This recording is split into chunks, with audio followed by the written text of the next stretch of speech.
Hello, everybody. It is John Pollock, and this is a special presentation here at Post Wrestling.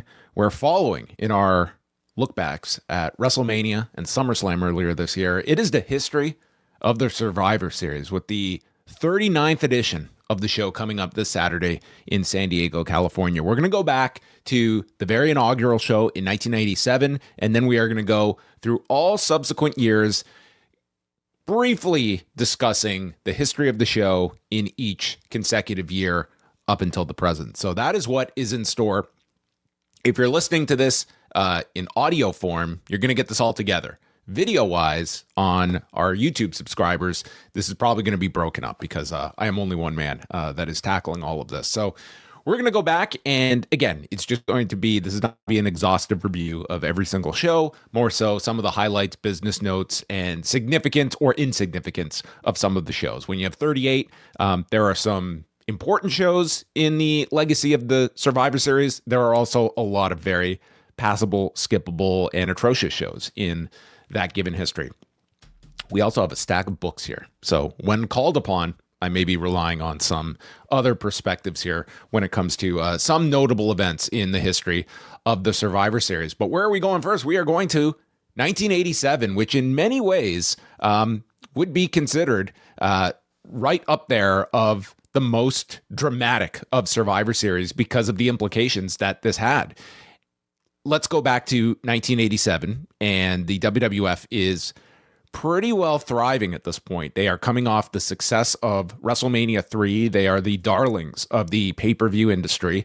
And while WrestleMania 1 was a big pivot point, it was the WWF's, the national expansion was really starting to take form with WrestleMania, the first edition, with the combined powerhouses of WWF and MTV coming together, the introduction of Saturday Night's Main Event right after that first WrestleMania. And then they tried something called the Wrestling Classic in November of 1985. And these were going to be somewhat spin-off shows that would be under this banner called WrestleVision. And that very first show that features the one-night tournament, probably most remembered for this, albeit short, but very solid match between Dynamite Kid and Randy Savage, Hulk Hogan and Roddy Piper having a singles match on a pay-per-view. But it was not the big success that WrestleMania was. And so in 1986, they do stage the follow-up with WrestleMania 2 in the 3 separate locations, but they do not delve into pay-per-view in terms of branching out past WrestleMania until this event in November 1987. Again, they have now had the success of WrestleMania 3 under their belt. It's a gigantic success. And at this point, you are starting to see WWF is just separating itself from many of the other promotions, with perhaps the exception, the one company that is at least within the realm of what the WWF is producing, and that's Jim Crockett Promotions.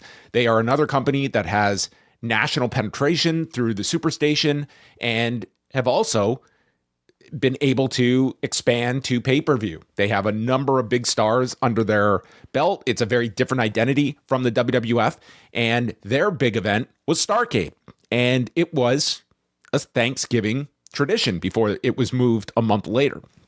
So in 1987, they are planning everything towards this Starrcade event that they are going to be taking out of the Carolinas, leaving Greensboro, and going to Chicago for this year. Now, in the past, they had split up the show in 86, going to both Atlanta and Greensboro, but Greensboro had been the home market for this big event of the year on the calendar for Jim Crockett Promotions. And in 87, the idea was getting out of the Carolinas, expanding its national footprint, and going to Chicago. And it was a decision that was very much questioned before, and even more so after the fact, of sort of the kind of going against your loyal consumer base in the Carolinas. So a lot was riding on this show for Jim Crockett Promotions in 87. They had flipped the title onto Ronnie Garvin, and Ric Flair would be challenging him in a rematch. You had Dusty going for the U.S. title with at the time Luger holding the belt. You were also going to be having the Road Warriors wrestling in Chicago. It was a big show. And so a lot is resting on that. And the WWF crafts the idea of staging a pay-per-view on the same day as Jim Crockett Promotions Starrcade. Tell me, modern wrestling fans, if this playbook sounds familiar. So, and a lot of this is detailed in Dave Meltzer's reporting over the years, that the cable operators at first are not looking at this from the side of this being a predatory tactic, but rather we're going to have an afternoon show and then we're going to have an evening show, and wrestling fans are going to make Thanksgiving Day an all-day WrestleFest where they're going to spend money and buy both shows. I mean, wouldn't that be just the ideal scenario to service the wrestling fan? Well, WWF was not interested in making this an all-day wrestling affair. This was done as a tactic to put the cable operators into an ultimatum situation where you are going to pick our event or you're picking Jim Crockett Promotions event. However, if you don't pick our show, then not only are you not going to be taking Survivor Series, you will not have access to carry WrestleMania 4 next March. And let's remember, what is the big juggernaut on wrestling pay-per-view that year? It's WrestleMania 3. So all these cable operators, they do not want to be shut out of WrestleMania 4 the next year by making this decision to go against what is the number 2 wrestling company in the country. So all but 5 cable operators end up going with Jim Crockett Promotions, and the vast majority take the WWF show. Now, as legend has it, none of these cable operators that opted to go with Jim Crockett Promotions were shut out of WrestleMania the next year. It was just they made a business decision and went with Jim Crockett Promotions, some just out of loyalty that they had given their word that they were going to carry this Jim Crockett Promotions show. But with Jim Crockett Promotions at the time, they also had their contracts structured in such a way that you had these balloon payments at the end of the year where any of your performers that were whatever was outstanding on the contract owed to them, you would be made whole at the end of the year. Now, all of these expenses coming due, you're hoping for a big financial windfall. And that's what Starrcade was supposed to represent, was all this revenue for the company that they were banking on Starrcade being this huge success. And instead, this bombs on pay-per-view. Survivor Series does 350,000 buys, which was around like 20 times what Starrcade would do. It's a disaster for Jim Crockett Promotions. And as a result of that, it expedites the process in '88 of Jim Crockett Promotions that are falling behind on bills. They are just mounting up losses. And within a year, they are selling to Turner Broadcasting, and Jim Crockett Promotions and family are pretty much like they would have ties to the new WCW, what would become WCW in the years to come. But it's the family business is sold to Turner, and that, you cannot underscore how effective this counter programming was for the WWF side of things, that it not only was a big success for WWF, but it was also very detrimental to Jim Crockett Promotions. So the actual event itself, this is the second annual pay-per-view that joins the WWF field along with WrestleMania. And again, going head-to-head that day. Well, we shouldn't say head-to-head. They were not actually at the same time, but same day of. And much like the WrestleMania 3, much like in all of this era of WWF, who are the backs that these shows are being built on? It's Hulk Hogan and Andre the Giant. They had done their tremendous business at WrestleMania 3. And then it's this show to get it off the ground. It's Hogan on one side and Andre the Giant on the other side. And the concept of these that everyone is aware of are the elimination matches that become the traditional Survivor Series tag. So on one side, we have Andre the Giant, Butch Reed, King Kong Bundy, One Man Gang, and Rick Rude. And they would be victorious over Hulk Hogan, Bam Bam Bigelow, Don Morocco, Ken Patera, and Paul Orndorff, lasting all of 24 minutes and 7 seconds with Andre as the sole survivor.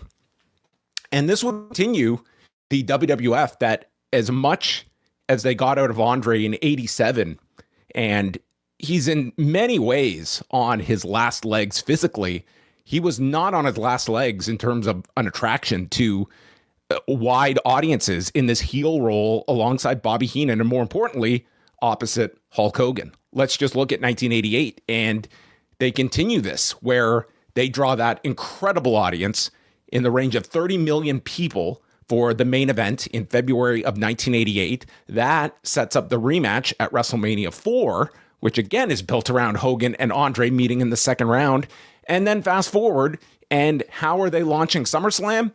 It's again with Hogan and Andre on opposite sides in the tag match in the summer. And that gets a third annual pay-per-view. So Hogan and Andre, they are attached at the hip, and the WWF is riding this program to all its value. And the Survivor Series, the biggest attraction is seeing Hogan and Andre in a ring together. So at this time, we're going to go to our first book, and this is the excellent Eighth Wonder of the World by Pat Laprade and Bertrand Hébert. So this is WWF is ready to launch a new pay-per-view, and the Giant, Andre, would be a huge part of it. It was scheduled for November 26th, Thanksgiving night. As the company's second annual pay-per-view, it was an extremely important event for the WWF. McMahon and his team had to find a way to surf on the Hogan-Andre rivalry while protecting Andre, who was not able to wrestle in a singles match yet. Andre and Hogan were seen as vital for WWF business at the time, and their presence sealed the deal with the different pay-per-view providers. Called Survivor Series, the concept was to establish a pay-per-view where only multi-man elimination matches would be showcased. It was important for Andre and Hogan to be in the ring together at one point, and when they finally were, the crowd went crazy. It goes on to talk about the success of the show. Pay-per-view technology was about to change the way that wrestling promotions drew money and how workers would get paid, and everybody wanted their share. Jim Crockett Promotions, under the banner of the NWA, was about to present its first pay-per-view event, Starrcade, on Thanksgiving night. And as we went over a lot of this, in the end, Survivor Series did 350,000 buys, close to 20 times more than what Starrcade did. And so I definitely recommend the book for much more on the whole Hogan-Andre dynamic and Andre himself. The rest of that show, again, it's all the elimination matches. So, I mean, a lot of Survivor Series is wrapped up in these types of elimination matches, and you will see over the course of this show, which, as we're 12 minutes in and on year one, it goes in ebbs and flows towards these elimination-style matches when they were the complete concept of the show to being more so one or two exceptions on a more evened out card to ones where the traditional Survivor Series matches are almost forgotten. And that's kind of where we are in the present, where traditional elimination matches have been replaced by war games over the last several years. But in this first year, let's remember, like, the concept of just seeing all of these stars teaming up. You have unique partnerships. You have the team names. You have the group promos that became a staple of these early shows. And that included the 10-on-10 match involving the British Bulldogs, Killer Bees, Rougeos, Strike Force, and Young Stallions, beating the Hart Foundation, Islanders, Bolsheviks, Demolition, Dino Bravo, and Greg Valentine in 37 minutes and 14 seconds, with the Bees and Stallions surviving on their side. So, I mean, think of that at that time. And they would do in 2017 a 10-on-10 tag match, but very, very rare that the WWF would have 10 tag teams in rotation to be able to put together a match like that. Also of note on this show that just months after their classic at WrestleMania, Randy Savage and Ricky Steamboat in the same team together, opening up the show with Brutus Beefcake, Jake Roberts, and Duggan defeating Harley Race, Hercules, Honky Tonk Man, Outlaw Ron Bass, and Danny Davis. It's a very basic by the numbers type of show. The positives of this show, number one, it's the business success of this show. It's unlike the Wrestling Classic, this is a big success, 350,000 buys.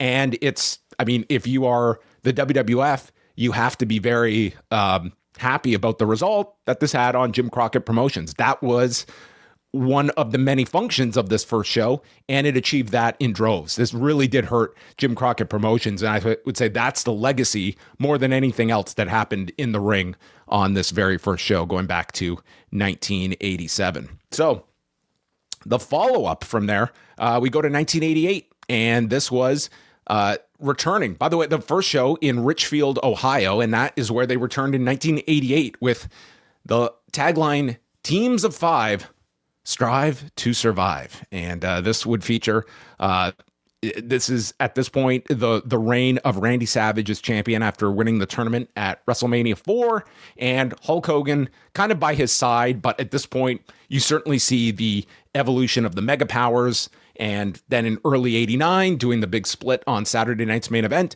and setting up what is one of the biggest programs in company history with Hogan and Savage. This show doesn't quite hit the level of the past year, 310,000 buys. Now, especially when it comes to the earlier years, some of these are approximations based on data from The Observer and other outlets and trying to get as close to an approximation of the buys at this time. But some do vary, but these are the best estimates that we have at the time. So in 88, this is when they had just introduced SummerSlam. So we're now up to 3 pay-per-views for the calendar, and that would continue to grow. But at this point, Survivor Series is considered a staple show, and through thick and thin, they stick with this show, and it is the second longest lasting pay-per-view franchise in the company's history. So on this side, we have Hogan teaming with world champion Randy Savage, Hercules, Coco Beware, and Hillbilly Jim. And in this one, they are going over Ted DiBiase, Akeem and Big Boss Man, Haku, and the Red Rooster, Terry Taylor. 29 minutes and 10 seconds with Hogan and Savage, not surprisingly, being the ones to survive. And Andre still figured into plans at this point, even as late as 88, teaming with Rick Rude, Dino Bravo, Kurt Hennig as Mr. Perfect, and Harley Race, defeating Jim Duggan, Jake Roberts, Ken Patera, Tito Santana, and a trivia answer, if there ever was one, Scott Casey, in his one and only WWF pay-per-view appearance. He was the replacement to the replacement on this show, because we went from Junkyard Dog in this position to B. Brian Blair in this position to Scott Casey, to tell you how many versions we had to go until this reached Scott Casey level. But what is this show probably remembered for in terms of just online remembrance of this? It's the end of Tom Billington's run in the WWF, and there is no shortage of controversy that is attached to this. Not so much the exit from the WWF, but rather the circumstances in the lead up to this. So it's a very famous story. You've heard it was featured prominently on the Dark Side of the Ring. Covering this period of time, Jacques Rougeau has certainly talked about it many times over the years about the run-in that he had with Billington. So the story was that the Rougeaus had left their gear in the back and it got all destroyed, which allegedly was done at the hands of Kurt Hennig, but it was the Bulldogs that caught the heat for this. These guys were the ones that, if there was going to be a rib, and especially a vicious rib in the case of, messing with someone's ring gear, then that was going to be, the assailants were often looked upon as Billington and Davey Boy. So what happens is that the Rougeaus, especially Jacques, confronts Billington, and Billington basically humiliates Jacques Rougeau in this fight. And it's one where Jacques Rougeau is left, his pride is shattered. And for weeks, he is stating he couldn't even look himself in the mirror about how he was disrespected and humiliated by Billington. So this is this powder keg that is growing and growing.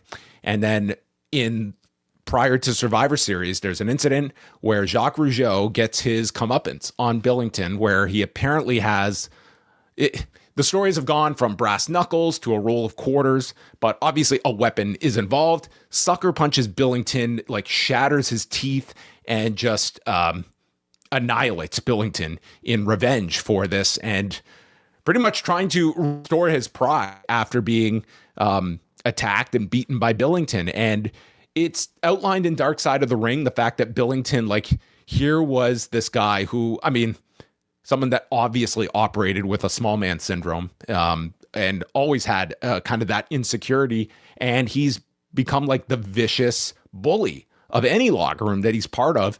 And now the bully has just been put down by Jacques Rougeau. And there were those that thought, Brett being one of them, thinking that, Dynamite never recovered from this, from just a mental standpoint of being humiliated by Jacques, never got his revenge on Jacques. And it turns out, just weeks later, the Bulldogs are planning to leave the company. This is when they were going to go back the very dying days of Stampede Wrestling, where Dynamite was going to have a role in the booking, and they were going to get they were going to balance their schedule with All Japan as well. That was the plan, and get away from WWF. So we go to Pure Dynamite here by the one and only the late Tom Billington, we should state. And we're going to skip through all the details of the Jacques Rougeau one. I did my best to summarize that part. So we go to the Survivor Series. The second annual Survivor Series was at the Richfield Coliseum in Ohio again. We teamed up with the Rockers, the Hart Foundation, the Young Stallions, and the Powers of Pain to wrestle the Rougeaus, Brainbusters, Demolition, and the Conquistadors and the Bolsheviks. Walking down a WWF aisle for the last time as the Bulldogs, maybe I should have felt a bit sad or emotional, but I didn't. I felt great. I'll be honest, I didn't even need that last match. If Vince had said to us, "Here, boys, here's your 20,000. It's your last night. You don't need to work." Not that he would have said that in a million years. I'd have taken the money and gone home. It was going to be an interesting match for the simple reason we knew we might end up in the ring with the Rougeaus. And it was our last night in the WWF. Well, who knows what could have happened, but it didn't work out like that. A few minutes into the match, Brett let them off the hook by pinning Jacques and eliminating them from the match, and they were out the ring like a shot. We stayed in until close to the end of the match when Smash pinned me and eliminated the Bulldogs. When we got back to the dressing room, there was no sign of the Rougeaus. They were long gone. I said to Pat Patterson, "That was a short one, wasn't it, Pat?" He didn't say a word. There was just one thing left for us to do before we had a last drink in the hotel bar. We had to give Matilda back to Vince. That dog had flown thousands of miles with us and chased our opponents across more rings than I could remember. I'll be honest, I'd never really cared for her one way or the other. She was more Davy's dog than mine, but as our mascot, I thought Matilda had done a good job. Vince shook our hands, saying, "All the best. See you soon." In 4 years, we must have caused enough trouble to have been fired a few times over, but I was pleased that we left on good terms with no hard feelings. So, I mean, in Dynamite's recollection, it's not some acrimonious split from the company, but one that, I mean, in the years that followed, it seemed like the Jacques incident really did hover like a cloud over top of Billington. But that's kind of the big remembrance of that 1988 show. It just, at least historically, like, it's not an event that really stands out in a big way match-wise. That tag match, by the way, Billington mentions it being a long one. 42 minutes and 12 seconds, just to put that into perspective. And what is also significant about that match, it is the first of 3 times at the Survivor Series that Brett and Sean share a ring. This being the only one where they were partners in the 10-on-10 tag match. Ultimate Warrior is the Intercontinental Champion at this time, having just squashed the Honky Tonk Man at the inaugural SummerSlam. He leads his team to win in the opener. And Davey Boy Smith, who wraps up in this match with Billington, comes back in 1990. But Billington never wrestling in the WWF again. And quite honestly, his career, you know, he gets several more years out of it. But by the early 90s, he's basically done, and then does, you know, a really sad retirement in 1996 because his body falls apart. That's the story of the Dynamite Kid. So that's the end of his WWF chapter. But one of the more intriguing books, Pure Dynamite, if you do have a chance to go back and dial that one up on Amazon. Next, we're going to go to 89. And this one, we are taking the show to Chicago for the first time of several. Very popular destination spot for the WWF, running this at the Allstate Arena on November the 23rd, then known as the Rosemont Horizon. The Observer reporting $15,294 paid and a gate of $239 and $239,917. And the Observer reporting about 380,000 buys. So well up from year 2 and ahead of year 1 as well. So up until this point of the 3, this is the most successful one that they have done so far. Now, granted, the pay-per-view universe is also increasing. 1989 is a pretty great year for the WWF, of course, led by WrestleMania 5 with that huge main event of Hogan and Savage. They go to Philadelphia 89 is still East Rutherford for SummerSlam. And then Survivor Series doing a very solid number. And by 89, it's very clear watching this show that the Ultimate Warrior is in the role of the champion that is about to be coronated. And that would happen at the following year's WrestleMania in Toronto. This is also the first year where we go to 4-on-4 elimination matches. The Warrior leads one team, which is comprised of himself with Jim Neidhart, the Rockers over Andre the Giant, Haku, Arn Anderson, and Bobby Heenan. 20 minutes, 28 seconds. Ultimate Warrior is your sole survivor. Very odd pairings there, especially on the babyface side. This would be Arn Anderson's last match in the WWF. He ends up wrestling 5 days later for WCW, teaming up with Ole Anderson in Atlanta. Now, what had happened to Tully Blanchard? Well, that's a story in and of itself, because Tully and Arn were set to go back to Jim Crockett Promotions. They were going to be part of the latest reboot of the Four Horsemen, and they got great offers on paper. This is the Jim Herd era of the company, and both were going to get sizable deals. So they give their notice, and wouldn't you know it, that after giving notice, it turns out Tully, a positive drug test appears where he has tested positive for cocaine. He is pulled off the road on November 5th and replaced by Haku in the follow-up and up to and including this Survivor Series. That's why you only have Arn on this show. Arn is total collateral damage in this whole affair. Tully, I mean, you can argue about just the circumstances of a drug test being conducted, and would there have been as stern of a punishment if Tully was not leaving the company? That can be left to your interpretation of the WWF's handling of these things. But beyond the WWF's punishment is the reaction by Jim Herd and WCW. Number one, they believe it's bad publicity that this guy has just failed a drug test and now we're bringing him in. And what kind of a message is that going to be sending? And the PR, the PR hit that we take as a result of that. That's bad enough. So Tully is iced out of this deal. He's given notice at the WWF, and now he no longer has this existing offer from WCW. Arn, who has done nothing to jeopardize his spot in either company, is told that you are less valuable to us if you're not coming in with Tully, which is a ludicrous statement on the quality of Arn Anderson. So he gets a lower end offer. He's already given his notice. He is at the mercy of Jim Herd, and he has to accept a lesser offer to go to WCW. This was, the disaster if you're Arn Anderson, and it was a disaster for Tully Blanchard. Like, this really, yes, he wrestles. This is not the end of his career, but as a regular in any national company, this is pretty much the end of the road for Tully Blanchard in any significant kind of role with either of the big companies. Brett is separated from Jim Neidhart on this show, and he is teamed with Jim Duggan, Ron Garvin, and Hercules, losing to Randy Savage, Earthquake, Dino Bravo, and Greg Valentine. And then the Hogan portion of this card features Hogan teaming up with Jake the Snake, Demolition to defeat Ted DiBiase, Barbarian, Warlord, and Zeus.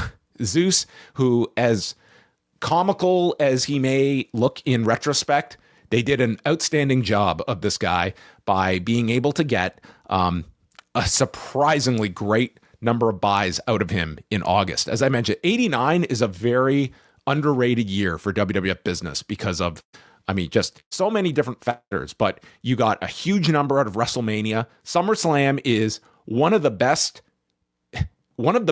works of Vince McMahon's promotional acumen by being able to put Zeus into a main role in the main event tag and get a big number of buys out of that show. They did a tremendous job building up an extremely limited performer in Zeus, and that to me was really the success of No Holds Barred. It was not the movie, it was not at the box office, but rather it was that SummerSlam card and this Survivor Series. Like, again, pulling in 380,000 buys for this Survivor Series, that's a big success. And Zeus, the bloom might have been off the rose. They still had the match, the movie concept that they were going to do later in the year. But this is kind of, they couldn't go much further than this with Zeus. But to get 2 pay-per-view numbers out of him, I'm not saying Zeus is the sole reason for this number, but he's part of it. He's absolutely a part of it in 1989. So now into the 90s we head, and the show is going to be heading to, basically their home of Hartford, Connecticut, as close as we're going to be getting to Stamford for a Survivor Series. And the decision to go with several debuts on this show is sort of what stirs the drink on November 22nd of 1990. Again, another successful show on pay-per-view. This one doing, the Observer reporting 400,000 buys. So this would be another record for the Survivor Series as it's on an upward trajectory into the new decade. 13,000 people paying $216,000. And two of the teases going into this was, well, we were going to get the debut of one Mark Calloway, and then the mystery of who was inside or what was inside this mysterious egg that was promoted for weeks and weeks. And had simpler minds gone with the idea of placing Mark Calloway into this egg, we probably would have seen this man around for about 6 months and never heard from Mark Calloway ever again. But instead, it was Hector Guerrero getting the nod to play the infamous gobbledygooker in one of the all-time worst payoffs to any kind of mystery angle in company history.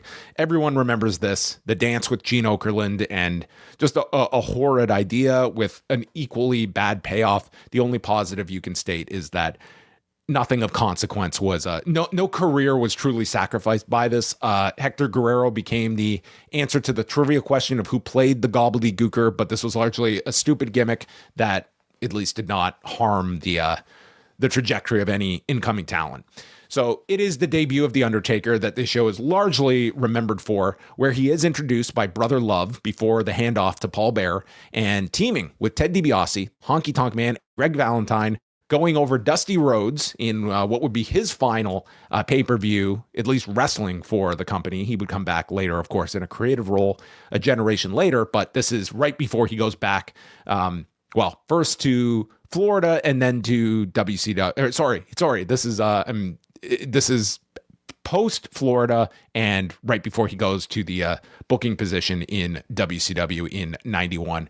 Dusty is teaming with Coco Beware, Brett, and Jim Neidhart. So The Undertaker does get eliminated in this match. Of course, not pinned, but it is the introduction of The Undertaker, and this would kind of become The Undertaker's big event that they would focus it around. He has the most Survivor Series appearances in history and would be the show that he ultimately does his retirement ceremony on, which will be coming up in the future years. They also decided to come up with this new wrinkle for the 1990 show where they would do all the traditional Survivor Series matches, and then the survivors from all the matches would meet later in the night, the heels on one side, the baby faces on the other, and what they build as the grand finale match of Survival. And I mean, as a kid watching this, I thought it was a cool idea to try to get something more out of this, make it a little more meaningful. I was never, like, cards on the table, I was never a fan of the Survivor Series matches themselves. I didn't get a whole lot of value out of just seeing random pairings and such. I never found them to be the most dynamic of matches either. It was usually a lot of rushed eliminations and then wash, rinse, and repeat throughout the show. So as this show evolved the concept of Survivor Series and got away from strictly elimination matches, I personally enjoyed those shows a bit more. But this was at least an attempt, maybe the first indication that, we introduced this concept, but the concept does need to grow. And this was at least one sign of it. And then they would take a much bigger change the next year in 91. But the grand finale match would consist of Hulk Hogan, the then WWF champion, Ultimate Warrior, and Tito Santana. So you get the novelty of Hogan and Warrior after meeting at WrestleMania 6, teaming here. And if you are a fan watching at WrestleMania 6 and then throughout the year, like not knowing anything, you would think that Hogan and Warrior, they've got to be meeting at the next year's WrestleMania, the way they are teasing this. Like, here is Hogan that's kind of off to the side, very much like he was in the Savage role throughout 88, where Hogan is still the big star, but he's kind of off to the side. The difference being, with Savage, he was your heel champion, whereas Warrior, he was not just your babyface champion, he was deemed the successor to Hulk Hogan. The idea was not that Hogan is just loaning the belt and then it's going to be like a yo-yo and get back to Hogan. It was Warriors taking the mantle for the 90s from Hogan and moving forward. The problem being Hogan is still there. Hogan is your enduring legend to these fans.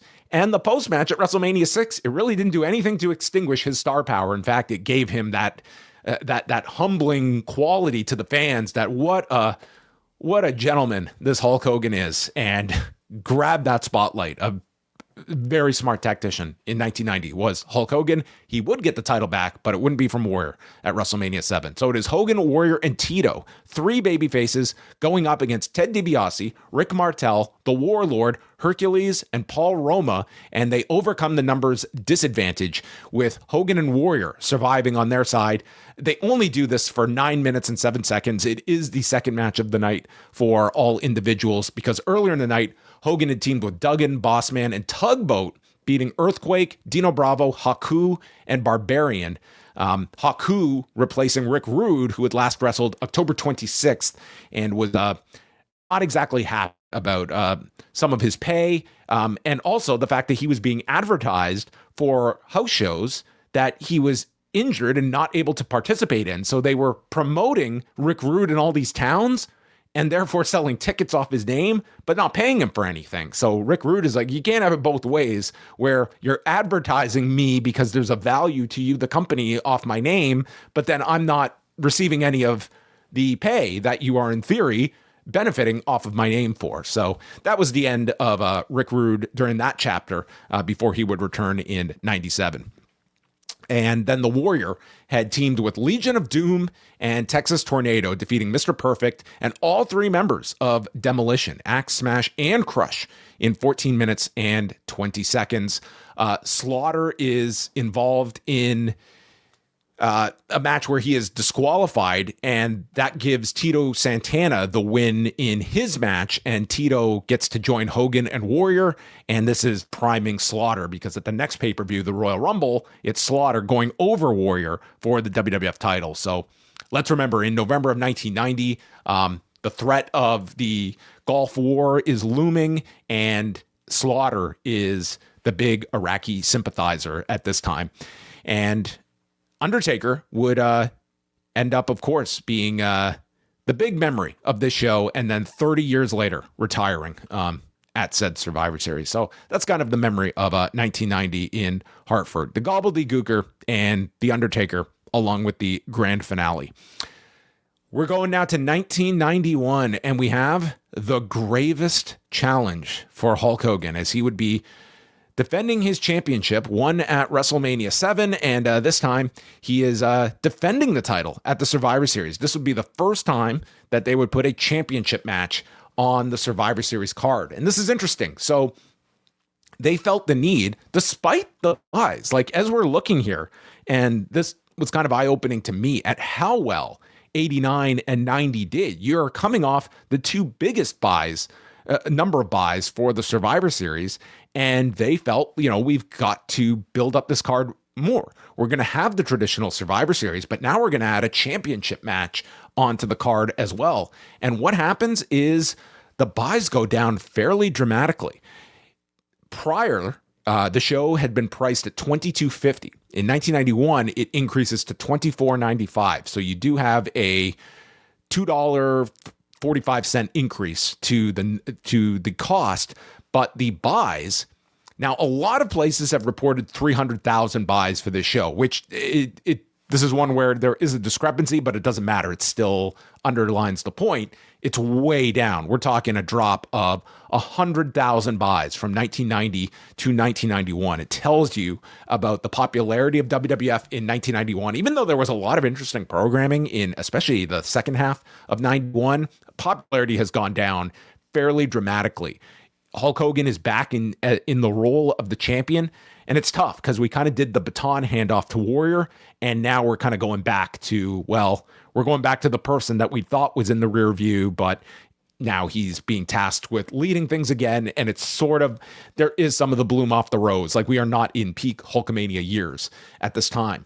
But the Observer reported 240,000 buys. Others have cited 300. Regardless, we're at minimum 100,000 buys down, if not more than 150,000 buys down, way, way down. They also moved the show. Up until this point, the first 4 events had been on Thanksgiving night itself. This year, they moved it to Wednesday on Thanksgiving Eve, and that would be the new home for Survivor Series for the next couple of years until they would finally move it to Sunday nights in 1995. So a bunch of changes to this year in 91, and you can look at different factors. They were getting very experimental in 1991 because beyond all of those changes, they were also going to try to come back a week later and do a second pay-per-view this Tuesday in Texas, which would be a cheaper show. So this show, $24.95. They would come back the next week, and the Texas show would be $14.95. So they would do a very controversial title change here where Ric Flair would show up. This is about 2 months into his WWF tenure. He puts the chair underneath, and The Undertaker delivers a much discussed and analyzed tombstone onto Hulk Hogan, and Undertaker wins the title 1 year into his WWF run, and then running it back with a rematch at this Tuesday in Texas. I mean, on paper, if you are trying to shotgun a second pay-per-view immediately after this one, you're doing about as strong an angle as possible. Like, here's The Undertaker beating the guy that rarely loses in Hulk Hogan. You're doing it under the cloud of controversy with the chair involved, and then you run it back a week later. Well, they would do, again, let's go with 300,000 buys for this show, and Tuesday in Texas does 140,000, which, I mean, you can look at it in several ways. I mean, the point being, they never tried this again. So obviously they did not view this as a successful experiment. Although in a different era, the fact that they would do 140,000 buys 1 week after a previous pay-per-view, not the worst number. I couldn't imagine this Tuesday in Texas being a huge deal. It also does tell you just kind of the mentality, whether it was coming back too soon, whether it was pricing this second pay-per-view at $15, does that automatically tell your audience this is a smaller, less necessary show for you to buy? There's probably many factors, but they would not revisit this again. What we can discuss is probably the spot that is most associated with this event, and that involves the famous tombstone that The Undertaker delivers to Hulk Hogan, which precipitates the finish of the match. So Ric Flair has just come into the WWF. He's about 2 months into this run, and he would get involved in this match. He comes out and puts the chair into the ring where The Undertaker would proceed to hit the tombstone to Hogan on top of the chair, winning his first WWF championship. Lots would come out of this, and it gives us only so much joy to be able to rely on what I call the best, worst wrestling book of all time. That is Hollywood Hulk Hogan by Michael Jan Friedman that came out in 2002, an utter work of fiction on behalf of one Hulk Hogan. And let's go to his account back in 2002. And he states that, quote, "The first time I wrestled The Undertaker was at Survivor Series 1991. The match ended when Ric Flair, a newcomer who had been the champion of both the National Wrestling Alliance and World Championship Wrestling, slipped the chair into the ring. Undertaker hit me with a pile driver on top of the chair and took away my title.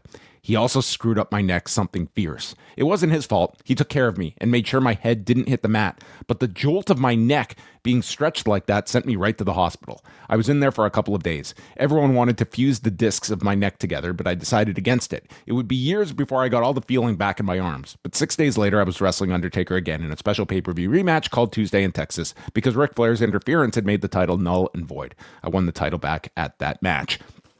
So this became a big source of contention because The Undertaker would talk about feeling mortified after this match and the fact that he had injured the big star and just, delivering a neck injury, period, that you're going to naturally have a certain level of guilt toward. And leave it to a friend of the show, David Bixenspan, to have written a deep dive into this very spot and trying to get to the bottom of this story, which is absolutely impossible when you're relying on the recollections of the late Terry Bollea. But he would tell the story over the years that it would go all over the place. We go from this in 2002. This was his account. Then it would shift. He would reference it in an episode of Hogan Knows Best, where he refers to the match with The Undertaker as happening on concrete in Detroit, got the city right, in 1974. just shortly, 74, 91, things that you can imagine you can get mixed up over time. Then Hogan would write his follow-up book, My Life Outside the Ring, where he writes, the thing that made the tombstone work was the Undertaker stopped your head about a half inch above the canvas. There wasn't much room for error, but that was true of a lot of the moves we performed in the ring. As the match progressed, Flair walked down to ringside. I saw him out there. I taunted him. And then Rick pushed a folding metal chair out onto the canvas. The Undertaker grabbed me again, flipped me over, dropped my head on the metal chair in the nastiest tombstone of all tombstones. That was all part of the plan. What wasn't part of the plan was how hot it was in the arena that night. By that point, I was sweating like a pig. So whether my body was too slippery to hold or I didn't hang on tight enough, or we both just miscalculated, I'm not sure. But when he dropped that tombstone on me, my skull made contact with the chair. The jolt of the whole move threw my neck out. So everyone listening to this, I'm going to imagine you have seen this spot at some time.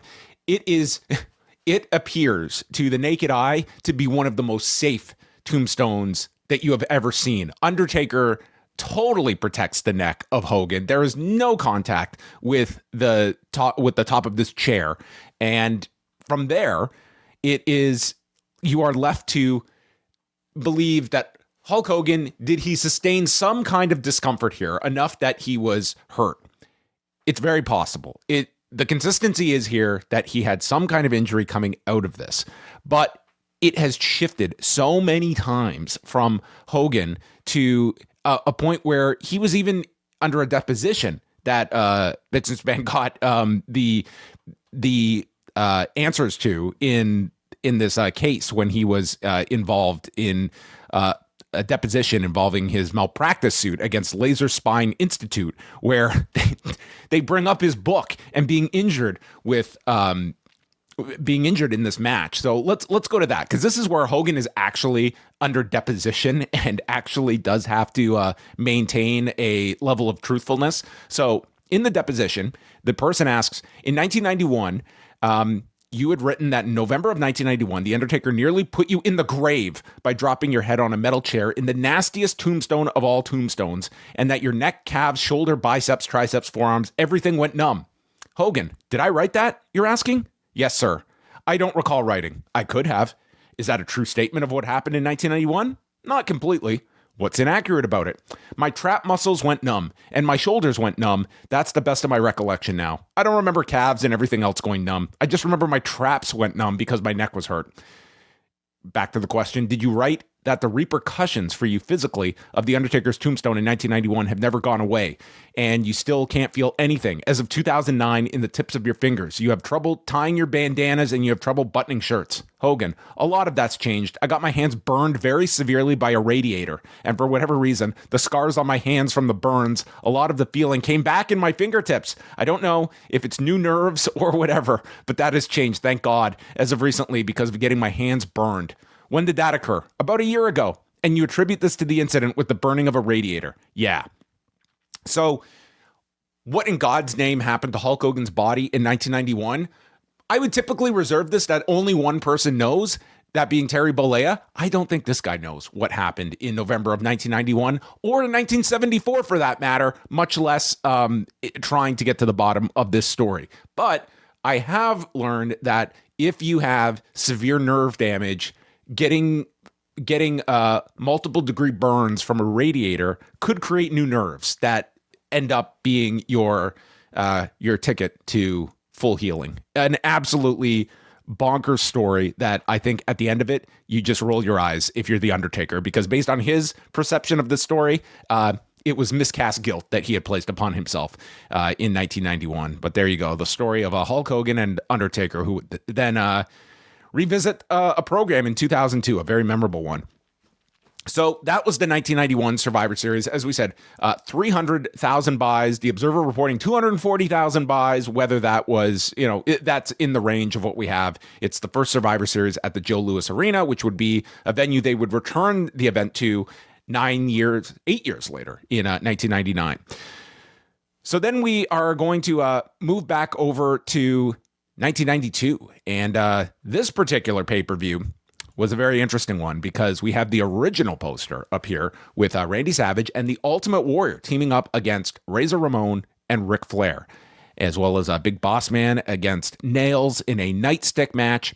And then we have a shift in the card, which results in one of the really great episodes of WWF television where Ultimate Warrior and British Bulldog are gone from the company, and in his place is the returning Mr. Perfect, who has not wrestled legit since SummerSlam of 1991. We're talking August of 91 until November of 1992. No wrestling from Curt Hennig. So he steps in as the new replacement to join Savage and leaving Flair's team as his executive consultant. And this goes on over an episode of Primetime that throughout the episode, it builds and builds after Savage pitches Hennig on joining him and Bobby Heenan laughing this off. And it is a phenomenal episode of WWF television where by the end of it, you get this incredible turn from Mr. Perfect to step back into the ring. And with their back against the wall, the WWF really just fired on all cylinders. This is maybe the creative highlight of 1992 for the company. They're returning to the familiar location of Richfield, Ohio, which hosted the first event in '87. This would be the third time that Richfield would host the Survivor Series. And it's really off the back of Curt Hennig wrestling for the first time in over a year and the first Bret-Shawn match at a Survivor Series. Bret has just been crowned WWF champion the month before, and Shawn is the Intercontinental champion, having beat the outgoing British Bulldog. So think about this, that from one pay-per-view cycle, we have gone from Ultimate Warrior, who is challenging Savage for the title at SummerSlam, and Davey, who is going off the show as the conquering British hero, winning the Intercontinental title, both babyfaces gone by this Survivor Series show. So it does tell you how serious they were about their drug testing policy at the time and feeling like they could not take any chances or stick their neck out, and they were going to cut off these two major stars for the company. And this would be the last we would see of the Warrior in the company for several years until he comes back for the 96 return. But in its place, Bret and Shawn main event the show. They go almost 27 minutes. It's a good match that the two have. And we'll talk about this in a couple of years when we get to 97, is that match in 97 is such a tremendous match, which never gets talked about. It is, of course, only the finish that is so debated and overanalyzed. But this is such a thin roster in 1992. We're down to one traditional Survivor Series match, and it is the Natural Disasters and Nasty Boys defeating Money Incorporated and the Beverly Brothers. And it is gimmicks galore. It's champion versus champion with Bret and Shawn, with only Bret's title on the line. It is the nightstick match that you see on the poster here with Bossman and Nails, and a coffin match with The Undertaker beating Kamala in a rematch from SummerSlam. And Savage and Hennig defeat Flair and Razor, although by DQ, in 16 minutes, 38 seconds.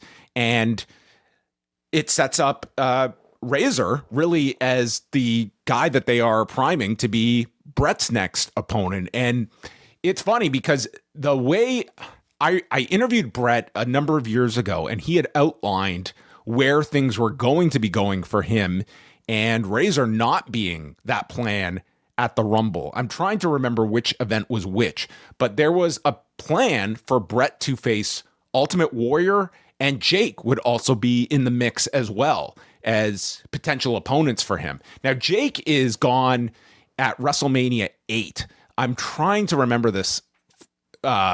I have to go back and listen to the interview, but Warrior definitely was in the mix. And I don't know why, maybe I'm misremembering the Jake aspect as I'm now thinking out loud here, but I don't know.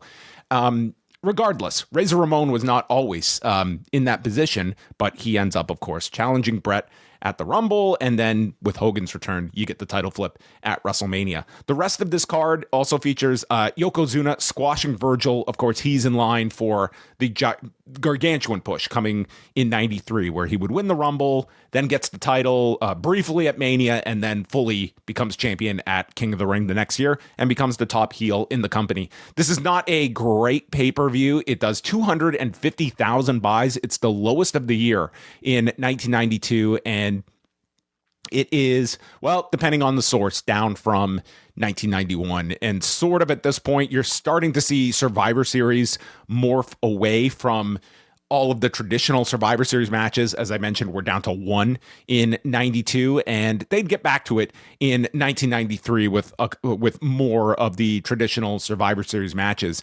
And in 93, it is the All-Americans against the Foreign Fanatics as the big focused upon elimination match. And it is a setup where initially the teams are announced, and you have got Tatanka teaming with Lex Luger and the Steiner brothers against Yokozuna, Ludwig Borga, and the Quebecers. And in the lead up to this, they end Tatanka's undefeated streak on an episode of Superstars at the hands of Ludwig Borga, and Tatanka is taken out. The Undertaker is put into the role, and he would be the guy that they would prime to be challenging Yokozuna coming out of this show. That's the focus that they have. This is one pay-per-view after Lex Luger had come up short against Yokozuna, winning at SummerSlam, but by countout after the Lex Express ordeal and not getting the championship. So Luger is kind of frozen out of the title scene for now, and that's still our focus is Luger Yoko, but shifting focus to Yoko and The Undertaker, which would set up the Royal Rumble coming up in 1994. This is also the year that they add the King of the Ring pay-per-view to its calendar. So now we have got 5 annual pay-per-views from the company. And this one would do 180,000 buys. It's also at the Boston Garden and takes place 4 days after WCW runs its Battle Bowl pay-per-view. So really clogging the pay-per-view system that week for wrestling fans and putting this in such close proximity. I mean, it's a smaller WCW pay-per-view, but another show nonetheless.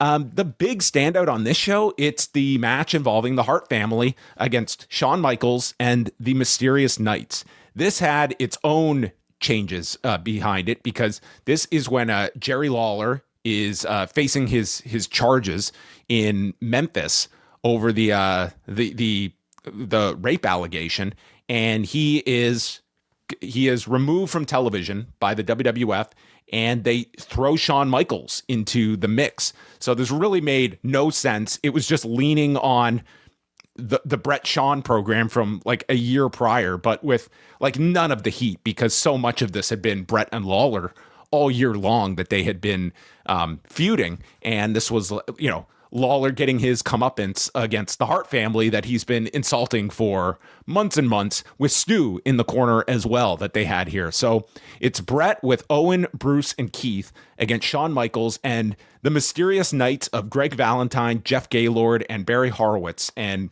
one of the all-time great stories that one of the Knights was scheduled to be Terry Funk, who was involved with ECW at this time. And he was, as the story goes, he was in line for a creative role in the company and was going to be one of the Knights, but left the night before and left a note just stating he had to go home. His horse is sick, and his horse would not heal until 1997 when he would return to the WWF. So he does not wrestle on this show, and he is not one of the Mysterious Knights. So that is your Terry Funk story. This would also be the final WWF pay-per-view for Bobby Heenan before leaving for WCW, and would not do another WWF pay-per-view until WrestleMania 17 when he was on commentary for the Gimmick Battle Royal. So everyone remembers the story. The Harts win the match, and everyone but Owen survive. And there's a spot where Owen is running the ropes, runs into Brett, knocking him off the apron, and Owen's distracted and gets rolled up and eliminated. So after the match, the Harts are celebrating. Owen returns to the ring, yanks Brett down off of the turnbuckle, and they get into it. And then it starts the family drama between Brett and Owen. They end up mending fences and agree to channel their energy toward the Quebecers and going after the tag belts. And then at the Royal Rumble, Owen would kick Brett's leg out of his leg, and you're off to the races for WrestleMania 10 and the big elevation of Owen in 1994. And as most people remember, it was Pat Patterson that originally had this idea in line for Bruce Hart to be in the role, and Brett really went to bat for Owen, that it wasn't going to work with Bruce, and instead Owen. And of course, you can imagine the bitter feelings that were left with Bruce, feeling this was his big break. He really could have used this, and instead they went with Owen. Objectively, who was better suited for this role? It's really hard to argue with the results that Owen was. This was a career maker for Owen, but it's really hard to imagine Bruce in that role and it having its effectiveness to the degree that Owen did. And it makes his career. It takes him from a prelim wrestler to a guy that's in a protected role for the rest of his run. He is never that top main event champion level performer, but he was always a guy that was not too far out of that top end mix and would headline the following year SummerSlam. He wins the King of the Ring, and he, in that heel run, he's very, very effective. And this is the program that obviously gets him elevated. It also, this was a very interesting audience in Boston because this had the uniqueness of having a match in Heavenly Bodies and the Rock and Roll Express, which was the WWF's partnership with Smoky Mountain Wrestling. And so this match gets placed onto the pay-per-view. And it was the identical match that was featured on a WCW pay-per-view earlier in the year with Super Brawl 3. This identical match, the difference being the WCW match occurred in Asheville, North Carolina, super heated, was a great match. This match, you watch it on mute, it's a very good match. Crowd was dead for this in Boston. They did not care about this match. And it was such an interesting contrast to see what was just treated as a cold match. And then what was more instructive was what followed this was this atrocious match with the fake doinks against Bam Bam Bigelow, Bastion Booger, and the Head Shrinkers. And this thing, I believe it gets voted worst match of the year in the Observer. Tore the house down would be too strong of a statement, but it put the Heavenly Bodies and the Rock and Roll Express to shame when it came to the crowd reaction and the difference between these two. Also on the show, Mr. Perfect had been advertised for the opening match, is replaced by Savage. Perfect would never wrestle. He had last wrestled for the company on October 29th, and he does not wrestle again, period, until 1997 in WCW. Doesn't come back to WWF. He does the show. He shows up at WrestleMania 10, but that's in a guest referee position. That doesn't really lead to anything, despite the angle shot with Lex Luger. And then he kind of plays the sides. He returns as a broadcaster for the WWF, but they don't get him in the ring. He does not wrestle in a WWE ring again from October 29th, 1993 until January 20th of 2002 when he shows up at the Royal Rumble. And that is your basically almost decade-long gap between Curt Hennig WWE appearances. So that is the 1993 show. We're really at the lull of WWE business in this particular time period, and this does end up being the lowest purchased Survivor Series in history. 1994, it is a very Western style themed pay-per-view with the tagline, "It's time to meet your maker." This would occur November 23rd of 1994, the last year that they would run a midweek pay-per-view for the Survivor Series. In 95, they would shift it to the traditional pay-per-view night of Sunday, and you can see the reason why. This one falls, it's listed as doing 169,000 domestic buys. Not a well-purchased pay-per-view, and we're at the Freeman Coliseum in San Antonio, Texas. This would be the final pay-per-view that Gorilla Monsoon would call. He called it alongside Vince McMahon, and this would be the last time he was on the call for a WWE pay-per-view.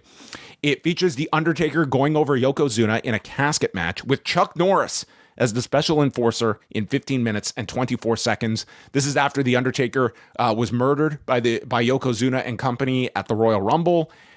Undertaker disappears. He misses WrestleMania that year, comes back in the summer for the dreaded Undertaker versus Undertaker match at SummerSlam. And now with the title off of Yoko, they have Undertaker get his win back over Yoko, gaining his revenge. And Yoko was always one of Undertaker's favorite opponents. They work pretty well together. I mean, this match, I don't think it's anything above and beyond, but it was always Undertaker. You could see he was always a big fan of Yoko in terms of how he worked as a big man. Because you have to remember, Undertaker was throwing some slop over the years when it came to monsters he had to work with that just had 2 left feet or just not even that. And Yoko was here a monster, but someone who was coordinated enough, knew how to use, like, let's look at, compare this to the next year when he's working with Mabel and, the injuries that The Undertaker incurred working with Mabel versus a Yokozuna. Other highlights on this card: Bob Backlund defeats Bret Hart for the WWF title 35 minutes and 11 seconds in a throw in the towel match after just a legendary performance by Owen Hart in this match, convincing Stu and Helen that he has turned the corner and he is pleading for Helen to save his brother Bret as he is trapped in the dreaded chicken wing, and Helen reluctantly throws in the towel. And this was just a magnificent performance. Owen is the best worker in this match, second maybe to Helen, who is phenomenal as well for her role. And then Owen afterwards just celebrating that he duped his parents. As a child, I thought this was like the most amazing angle. And more importantly, I thought this made the chicken wing. It was like the most devastating move in the world. And me, just how old am I? 10 years old at the time, thinking like, what a brilliant idea they came up with here. And just days later, Bob Backlund loses the belt to Diesel 3 days later at Madison Square Garden. So this was like the most significant setup for like the most nothing transitional champion in Bob Backlund winning the title just to get it to Diesel, who is their real project in late 94 and would keep the belt for the next year. He gets a full year with the belt. Rest of this card: Bigelow, King Kong Bundy, the Heavenly Bodies, and Tatanka defeat Lex Luger, Adam Bomb, Smoking Guns, and Mabel in 15 minutes and 24 seconds, with Bigelow and Bundy surviving. And Bigelow would kind of go into like his biggest run ever in WWE after this. They shoot the angle with Lawrence Taylor at the Royal Rumble and then would headline with Taylor at WrestleMania 11. But it's our final Wednesday night show for the Survivor Series. It's not a very good show. Even Backlund and Bret, like 35 minutes. I have not watched this match in years and years. I imagine it would be, it's Owen and it's Helen that really make this match. And these two would have the rematch at WrestleMania 11 that Bret would, refer to as like, I think his least favorite WrestleMania match in history. He's very down on the submission I Quit match that they have a couple months later. 1995, as I mentioned, we are moving to Sunday nights from this time forward, and they would remain on Sunday nights up until the present era when they would shift to Saturdays. But this is when WWF has ramped up its pay-per-view calendar. WCW, they're not going 12 a year. They're going about 10 pay-per-views a year, but both sides are ramping up their pay-per-views. This is the first Survivor Series after the introduction of Monday Nitro, so you have that threat over top of WWF. They're really feeling it from WCW, and they have introduced the In Your House pay-per-views as the B shows to what are the big five that they are running at this time. In Your House is introduced in May. They would follow with shows in July, September, October, and then it leads into the Survivor Series. This is at the US Air Arena in Landover, Maryland, and there on the poster, brought to you by Karate Fighters, the two dudes with attitude. And this is an interesting time in WWF. This is right after that short marriage between Vince McMahon and Bill Watts, who is in for a cup of coffee and then he's gone. Shawn has he's a month removed from the brawl in Syracuse, New York, that results in Michaels vacating the Intercontinental title. And that is it's very interesting. They take this real life incident where Shawn Michaels is let's just say incapable of defending himself because of the narcotics that he has been that he is under the influence of outside of this nightclub in Syracuse. Gets destroyed, and then WWF, like, they have to acknowledge this in some way. I mean, they didn't have to, but they did, and then they went up and they basically turned this into like Shawn Michaels' big WrestleMania push. It's the trauma he sustained in Syracuse is the basis that he's had head trauma, and then in this wild card match, it's built around Shawn as the baby faces, taking all of these maneuvers from the heels. He's power bombed, he's dropped on his head, and it's just repeated head trauma in this match that sets up what was a really big deal angle-wise, the next night when he faces Owen Hart, takes the enziguri and faints at the end of Raw. And this is 1995, where the show ends on this cliffhanger of Shawn losing consciousness in the ring, and you're left like, it was the ultimate cliffhanger at the time. And Shawn ends up, it's like the trauma from the night before and this enziguri that they shift the heat from the attackers in Syracuse to Owen Hart. Owen Hart now becomes the surrogate of this attack on Shawn Michaels, and he gets the heel credit for taking Shawn Michaels out of action.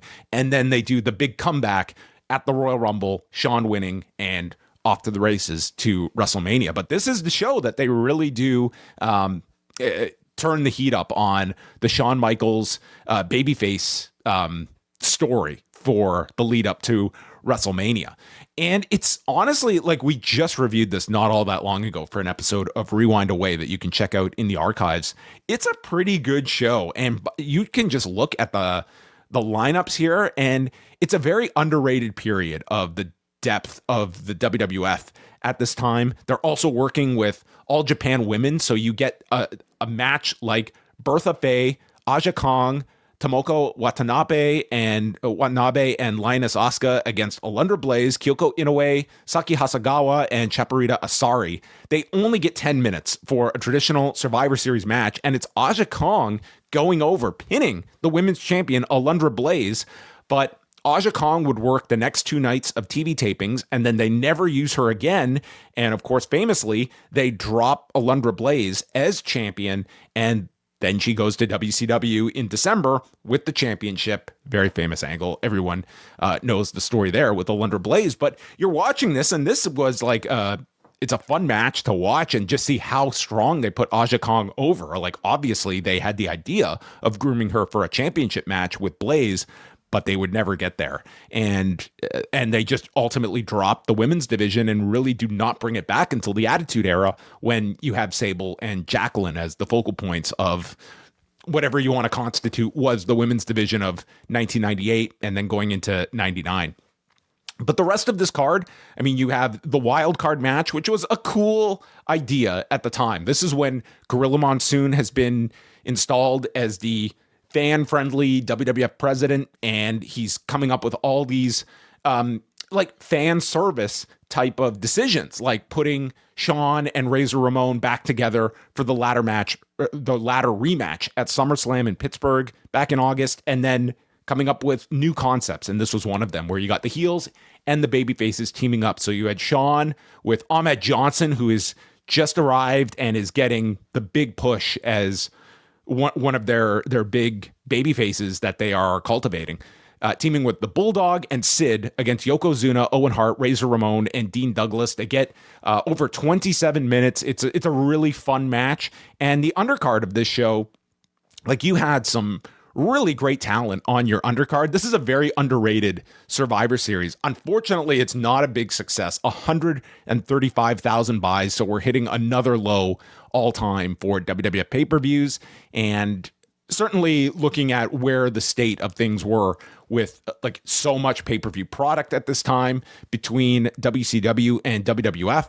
Of course, this is now a year plus since Hulk Hogan has arrived in WCW, and they're still trying to kind of figure out what the direction of this company is going to be. And it's the end of the Diesel title reign, first and foremost, on this show. He wins it the year prior from Bob Backlund and then holds it throughout the year. It is not a great year business-wise with babyface Diesel on top, and he loses the title to Bret here. 24 minutes and 54 seconds. And that's going to take us to our next book excerpt. We have Hitman by Bret the Hitman Hart, always a favorite to look at. So he writes, "My match with Diesel at Survivor Series was brutally physical. We complemented each other, working and building the match for more than 25 minutes until I dove over the top onto Diesel. He moved out of the way and I bounced hard off the padded floor. Diesel pulled himself up the ropes." We don't need all the play-by-play here. As I lay help and hurtless atop the shattered table. Okay, so they do the big table spot here, which is pretty novel at the time. It doesn't sound like a lot in 2025, but 30 years ago, doing a broken table spot on a WWF show was pretty. It was the first time they had done such a spot. He says, as I lay hurt and helpless atop the shattered table, Diesel came out and tossed me into the ring like a rag doll, all the while taking his time, appearing to be upset about it. He raised his black gloved fist and pulled me up for his jackknife finish when I dropped and folded him up in a quick small package for the 1, 2, 3. The crowd exploded. On what was my 41st pay-per-view, I won the WWF World title for the third time. I love that Brett was keeping count of how many pay-per-views he had done. Diesel furiously bumped down the ref and gave me not one but two very sloppy and painful jackknife power bombs that knocked all the wind out of me. Referees hit the ring like Keystone Cops, and Diesel left them laying on the mat. In an unscripted moment, he stood over top of me, dropped the world title across my chest, glared down and snarled, "Don't forget who did you the fucking favor." This was the same guy who 2 years earlier did nothing but suck up to me. Oh, Kevin Nash. Well, there you have it. I loved this finish at the time. I thought it was like such a great contrast rather than just the traditional, sharpshooter. It's, in a babyface match, I think it better suited this. And more importantly, for the direction they were going to take Diesel, because for all you want to say about the babyface run, it's this final set of months that you turn Diesel heel. And it was like, man, this was the Kevin Nash that you really did not tap into. Even during the Bodyguard phase with Shawn, like they never got to this level. Like now he is the disgruntled ex-WWF champion. Some parallels to the current Drew McIntyre deal, like this guy who just feels he got slighted, has this chip on his shoulder, and you end up getting like a decent end run with Kevin Nash. And by early 96, that's when he gives his notice and he's off to WCW. So it would be Kevin Nash's, is this his final? He never does another Survivor Series to ever again. I think this is the final Survivor Series because he comes back, and I don't think he ever does a Survivor Series in his return years later. 1995, it's a fun show overall. I do enjoy the show, and it's more in my memory bank because we just watched this one not too long ago. 1996, the show is going to Madison Square Garden with the tagline "Back to Attack." Simple and effective. And we had Brett returning at least onto television at this time. He had dropped the title to Shawn at WrestleMania 12, and then despite being gone from TV and not doing any matches that are broadcast, he does a ton of international dates in 96 while he's also doing the Lonesome Dove filming, and it's like it's time off, but there's a fair amount of matches that he does in 96 during this quote-unquote off period, and a lot of them are with Steve Austin internationally. So this was not their first match. They had a slew of them, and just watching this match, I would love to see. I think they do have some of I think on one of the Brett playlists that they've put out, I think there's one maybe from South Africa that they've put out from 96 that you can see. It's a great match that these two have. I mean, everyone is going to remember WrestleMania 13, and I do think that is the better match, but this is a hell of a match. It's 28 minutes and 36 seconds. I actually have they did 6 matches prior to this. They were all outside of the US in 1996. So this is match number 7 between the two. They just kill it in this match. I thought it was just so well done. And this is really the match that makes Steve Austin. Historically, everyone looks at the King of the Ring and Austin 316, the promo that was the night that Austin was born. Austin was lit as a new anointed star. History does not prove that one out because Steve Austin is working the free-for-all by SummerSlam 96 after that big King of the Ring win. It's Brett coming back and choosing to work with Steve, and that is what elevates Austin, because it's after this Survivor Series program that Austin is a made guy in WWE. He's the one that is going over in the Rumble in January, and then gets the Brett rematch under myriad circumstances. Of course, that was not the intended plan when this match was taking place all the way back in November. And then the other half of kind of your double main event that this was presented as is Shawn dropping the title to Sid. And you had two options. It was going to be Sid or Vader. Vader just was on the wrong side of the wrong group in WWF.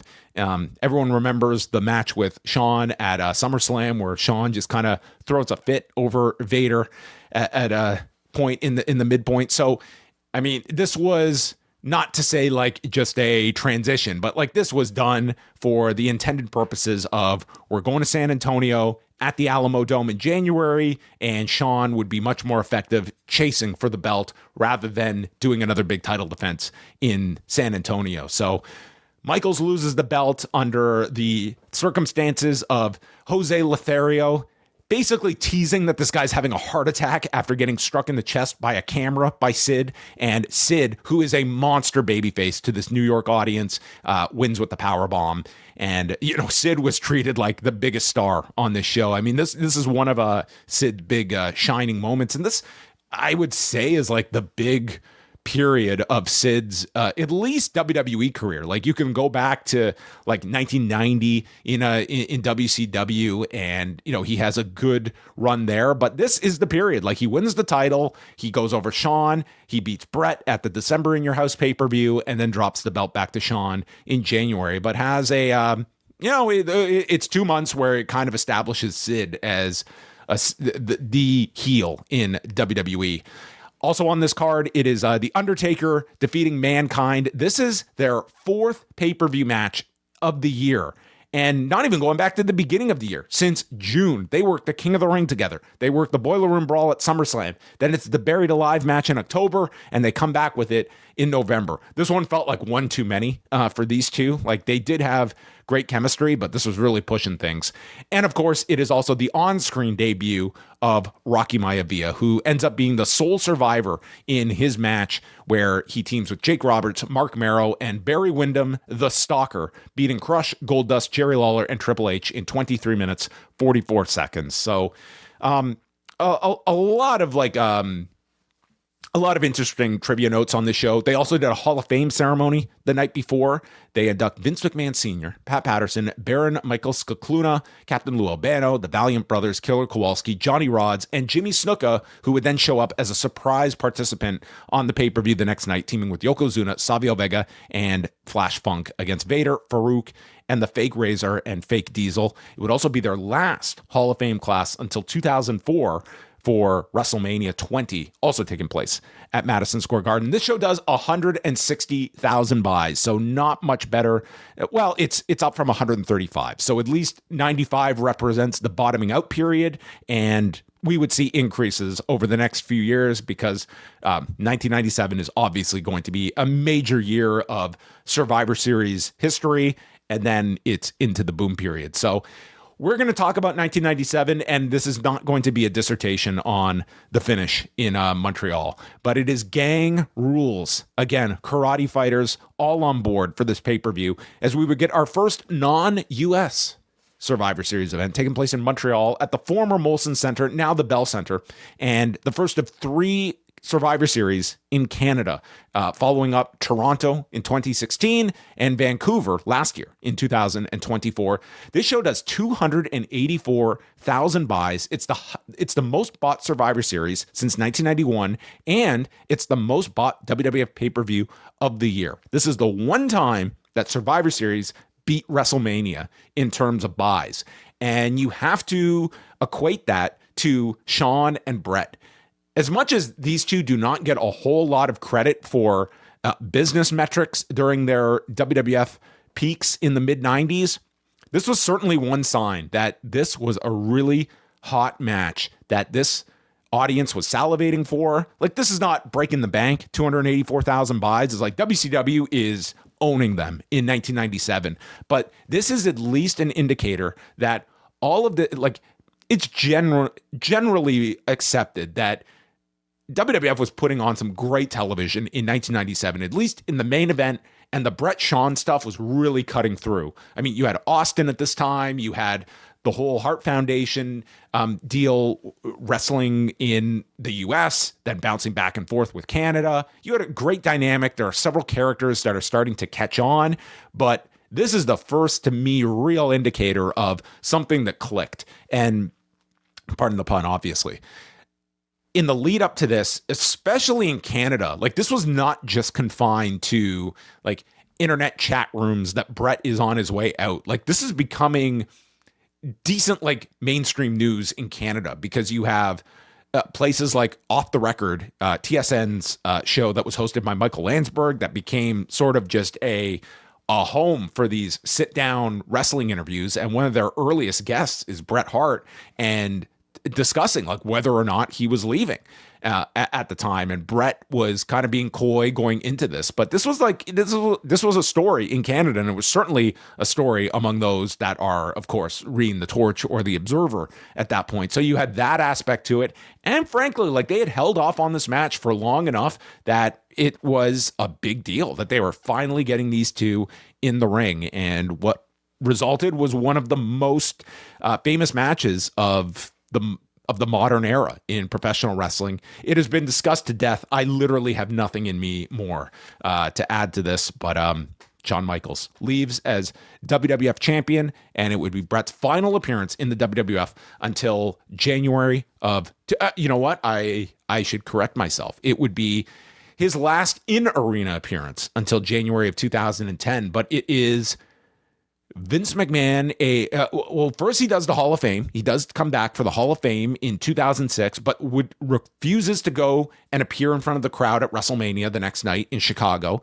Then he does a taped appearance for Vince McMahon Appreciation Night, and then finally appears in an arena setting in Dayton, Ohio in January of 2010, and would ultimately wrestle Vince McMahon 12 and a half years later at WrestleMania in Glendale, Arizona. The rest of this card, Austin is still reeling from his neck injury sustained at SummerSlam. He's been kept out of the ring and comes back, beats Owen in a 4-minute match that is, it really does show you what the limitations of Steve Austin were at this time. The fact that this was the number 2 match on the show and all they were allotted was 4 minutes, and getting the belt back on Austin as quickly as possible here.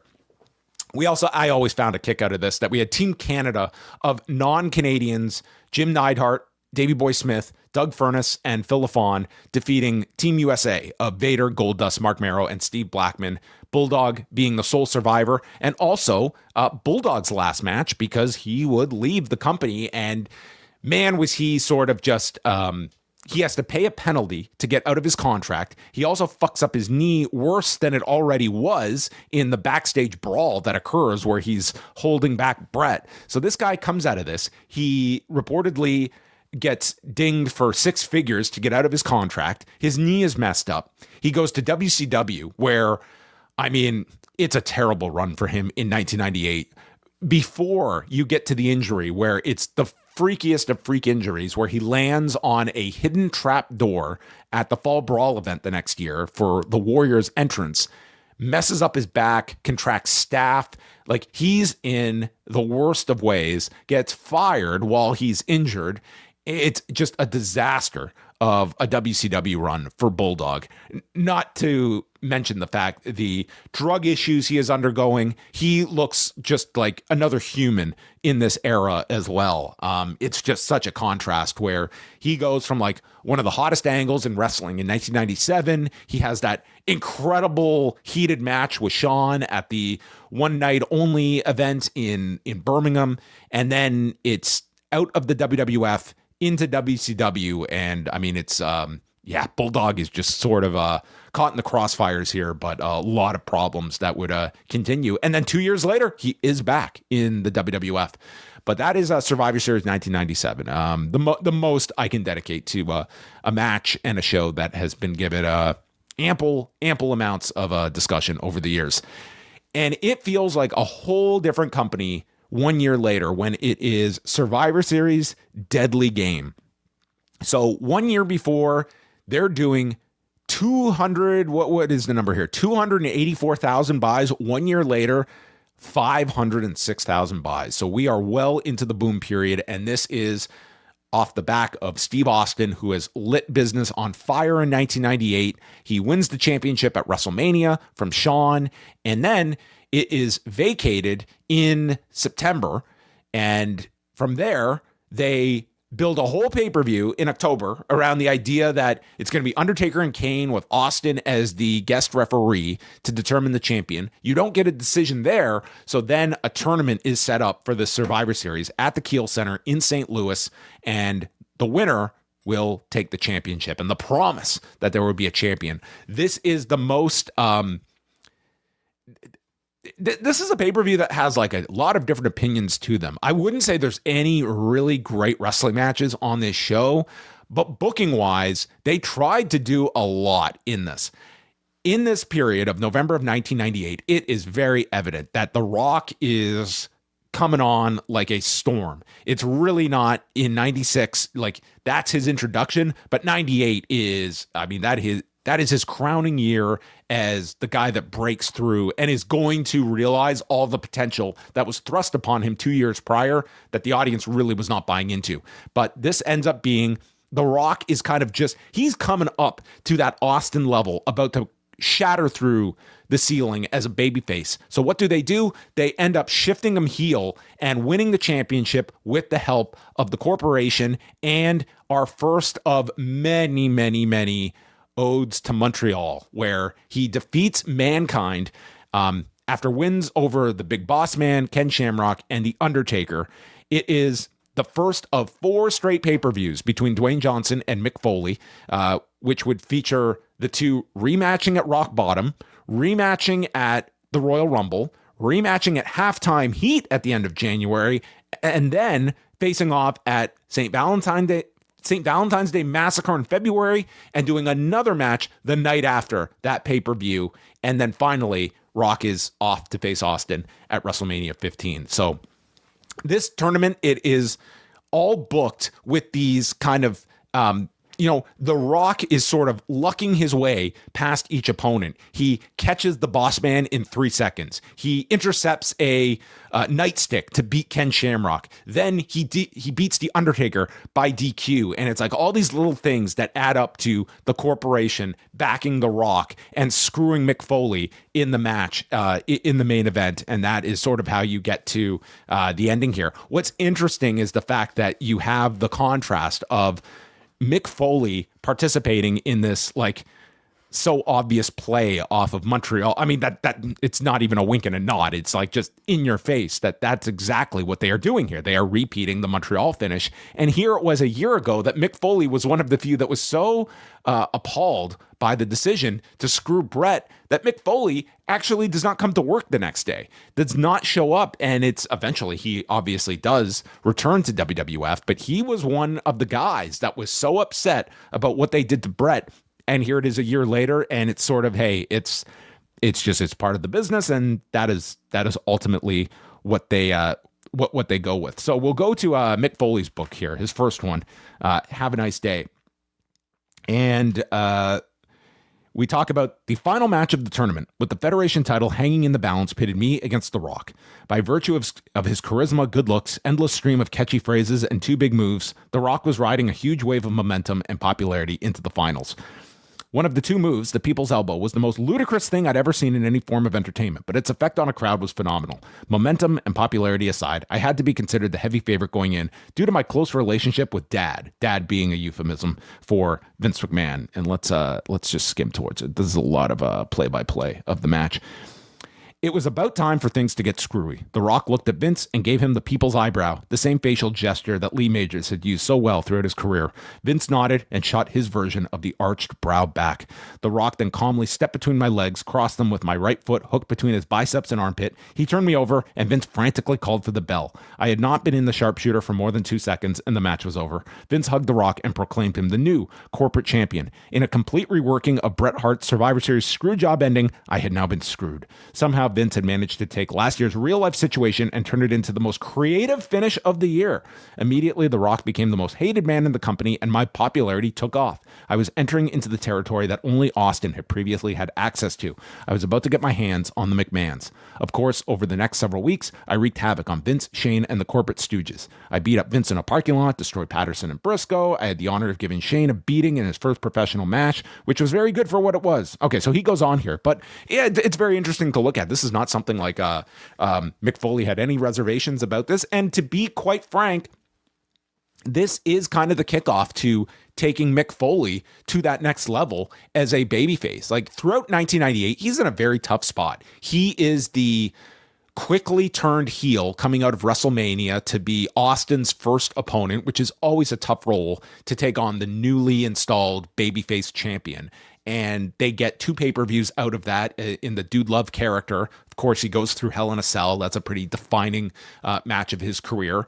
And then throughout the rest of the year, it's Mick Foley in more of like a comedic role for a lot of it, but then he becomes kind of he's just trying to win the acclaim of Vince McMahon and having this like father-son type of dynamic that Vince wants nothing to do with this guy and then screws him in this match. But what comes out of this is that he is right. Mick Foley is a bigger babyface after this, and the guy ends up getting a run with the title in January, which was probably pretty implausible, even at this point at the Survivor Series. And 2 months later, this guy's champion, and he gets multiple runs in 1998 as a WWF champion. So, I mean, it's hard to disagree with Mick Foley getting mileage out of this ending and being attached to the McMahons and now being in a solidified babyface role with an axe to grind with the McMahon family.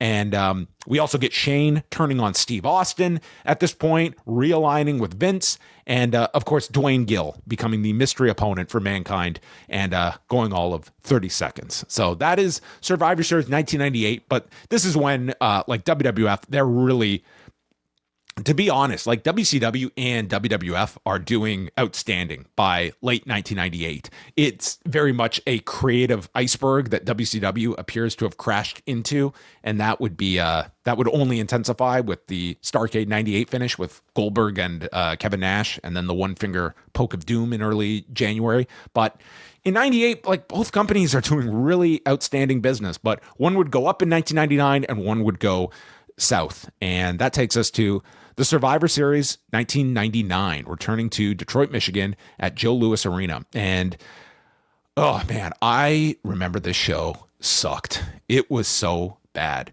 November the 14th, Wikipedia tells me that the tagline was, "A family that slays together stays together." I don't know if that line was ever uttered on television by Jim Ross, but it sounds like a horrible slogan. And I will take Wikipedia at its word that that was the tagline. How about we just call this one false advertisement? Because in the whole lead up to this, they know that Steve Austin needs neck surgery, and he is not going to wrestle on this pay-per-view. He is the challenger in this 3-way with Triple H and The Rock. And they build this whole pay-per-view up with the idea that Steve Austin will be on this show. And it's not until the pay-per-view portion that Austin is famously hit by a driver, the mysterious driver, and takes Austin out of the match. And they were going to squeeze Austin for one last buy rate. And this show does 406,000 buys. So it is down from the 1998 show. And in his place is the Big Show, who ends up winning the championship and leads to a very unimpressive 2-month title reign before dropping it back to Hunter at the beginning of January. He wins it. It's nothing special. This is T-shirt Paul White, and to say the bloom was off the rose on Paul White by this point, this early into his WWF run, would be an accurate statement. He debuts in February, and he's just not built up all that well.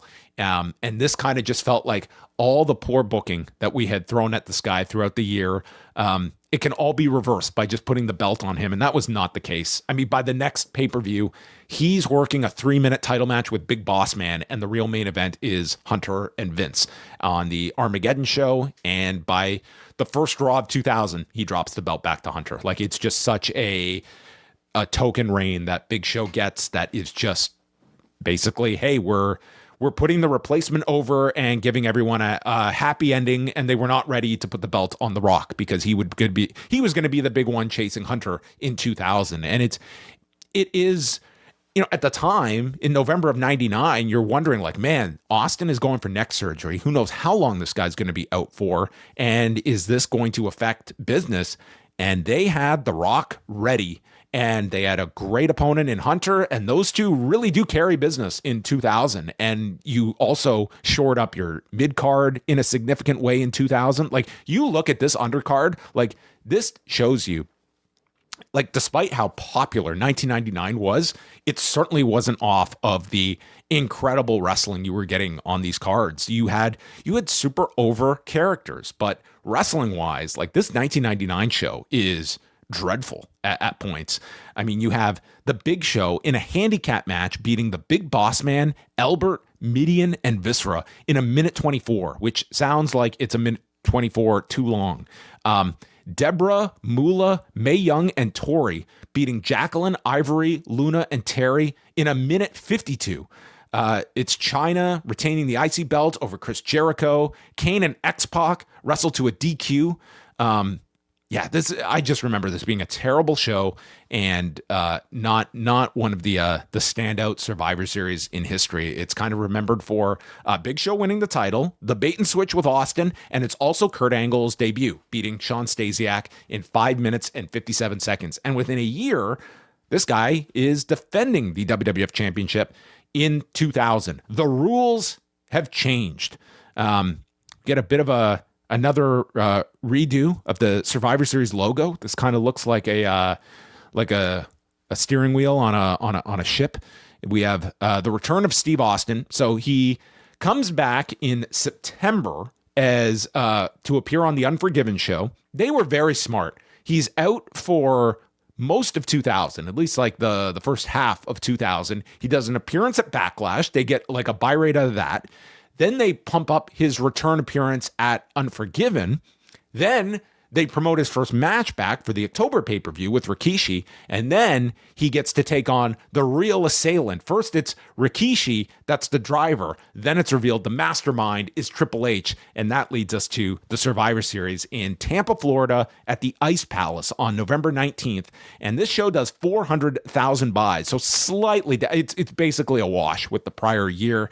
And it's Austin Triple H ending via attempted murder after 35 minutes and 9 seconds. If you lived through this era, and I'm sure many of you did, you cannot forget this ending, one of the most bizarre endings to a pay-per-view in history, where the two fight outside to the parking lot, the Radicals get involved, and then Austin hoists up Paul Levesque in a car using a forklift and then dumps the car, which falls at like from 70 feet above, crashes down onto the hood, and Austin just walks off camera from the forklift, and that's the end of the pay-per-view. Like, assuming Hunter's dead. Let's not remember, it was only 5 years ago that we were dramatically going off the air on Raw with Shawn taking a kick to the head, and that was our emotional cliffhanger. This one, we have just seen a man killed, and you could not have cared less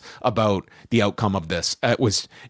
This resulted in Hunter being off TV for, I want to say, 3 weeks, and comes back not a scratch on this man. He was the embodiment of the movie Unbreakable, which I'm certainly not the first one to make that comparison because it was released right around the same time as this angle. Totally preposterous. And let's remember, this is the ending after a 35-minute match. We also have several traditional elimination matches on this show. The Dudleys and Hardys defeat Edge and Christian with Jeff Hardy as the sole survivor. It was over Edge and Christian teaming with Bull Buchanan and the Good Father. Jeff is the sole survivor. The Radicals defeat Billy Gunn, Chyna, K-Quick, and Road Dogg with Benoit and Perry Saturn surviving. The Rock beats Rikishi, and Kurt Angle defeats The Undertaker with help from Eric Angle. Actually fairly clever the way they did this, where it's like a twin of Kurt, and it turns out to be his brother Eric. And everyone remembers this match mainly for The Undertaker's pants that were something else in this match. He was trying a new look. This was one of those reinventions of The Undertaker that did not quite take with the snakeskin pants that were born and died on November 19th of 2000. But that was the Survivor Series of 2000. It's kind of, I wouldn't say there's like some of these shows, you say them out loud. It's like, what images come to mind? It's the car with Triple H falling to his demise. that really is the pants. Like those are the things I remember, and maybe that's just my bizarre memory over some of these shows. 2001 is the year that we get the end of the invasion, and I know everybody looks at this show as being one where it's the what could have been with the invasion. It starts off with so much anticipation, so many possibilities, and how it ends is with a whimper in Greensboro, North Carolina, where it is Team WWF prevailing over the Alliance and the end of WCW, the end of ECW. It is the end, just period. They up the pay-per-view price from $29.95 to $34.95, and this show is led by a 45-minute match involving The Rock, Chris Jericho, The Undertaker, Kane, and Big Show representing the WWF against the alliance of Steve Austin, Kurt Angle, Rob Van Dam, Booker T, and Shane McMahon, with The Rock as the lone survivor. Now, remember, The Rock is the WCW champion. Steve Austin is the WWE champion at this time. And the fallout of this leads to the Vengeance pay-per-view in December, where you would get Chris Jericho coming out of that night's 4-man tournament to crown the undisputed champion. But that is kind of the remnants of this. I mean, this is just a show where I think ultimately you're just... So to go backwards, the invasion begins basically in June. You do the introduction of the various performers, and you get to the invasion pay-per-view, which is a gigantic success. It's kind of the only high point of the invasion, and they do a tremendous number of buys. And then they kind of just clog television with all these interpromotional matches, so they kind of mean nothing. There's all these shifts back and forth to the point that you get a team alliance that consists of people like Kurt Angle, who literally spent one day combined between WCW and ECW, and the legacy of that is Kurt threatening to sue Paul Heyman if his image is used. It's baffling when you look back at it. And right after No Mercy in October, Vince comes out and he just says, it's time to end this. And it's a winner take all match. And that is the end of the invasion storyline. And this pay-per-view, obviously you can't look at like what exactly attracted 450,000 homes to purchase this pay-per-view.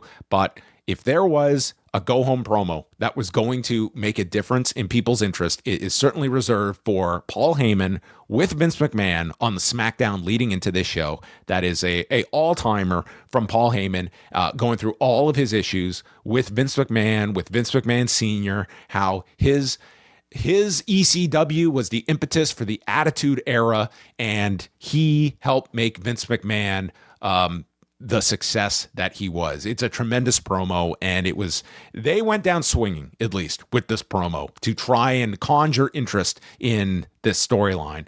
The rest of it, it's full of all of these sort of unification matches that are built around Edge would unify the IC and US belts against Test, which those two actually had a hell of a match on this show. Test would later win an immunity battle royal because everyone's jobs were at stake. Not a person on this show ended up losing their match storyline wise. They all would come back. Trish wins the vacant women's title because Chyna has left the company as champion. So they get the title back in circulation here in this 6-pack challenge. This kind of starts Trish's like in-ring career. Yes, she has done matches, but now they're putting the belt on her. And it would at least lead us to the next few years where the women's division gains a lot more prominence, with the likes of Fit Finlay and Lance Storm taking an interest in the women's division and getting some quality talents, and Trish improving immensely during this period, and the introduction of Jazz during the invasion, and of course your stalwarts like Victoria, Molly Holly, and so on and so forth. You also had the Dudleys unifying the tag belts, beating the Hardys in a cage match. And we'll go to the Hardy Boys book. This came out in 2003. Let's hear from Jeff Hardy. The invasion came to its sad conclusion at Survivor Series, which was being held in Greensboro. Things had gotten unbelievably complicated and confusing.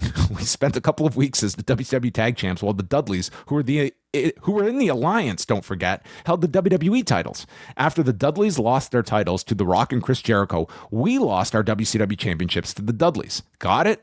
Next, Rocky and Jericho dropped the WWE belts to Booker and Test, who we then beat on Raw before Survivor Series. The end result of all this was that we would face the Dudley Boys in a tag team title unification cage match at the pay-per-view. We had the WWE titles and they had the WCW titles. Whomever won would be the undisputed tag team champions. Woo!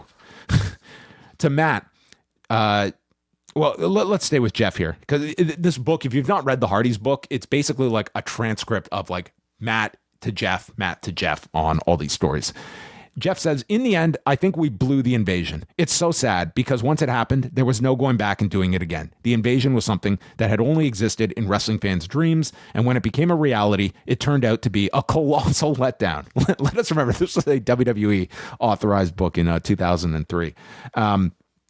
Yeah, what most people remember from this is Jeff climbing to the top of the cage, and he could win the match by just climbing down to the floor, but instead had to do the swanton and ended up wiping himself out, and the Hardys lose the match to the Dudleys. And that is what I remember about that particular cage match. But I think Jeff summarizes this one really well. Like honestly, as a standalone pay-per-view, this is like, you look at the quality of talent that they had, and this like 45-minute match where you've got the likes of Austin in 2001, Angle, RVD, Jericho, Rock. I mean, it's a well done WWE main event style of match by 2001 standards, where the in-ring has gigantically, like, compare this show to 1999, it's night and day.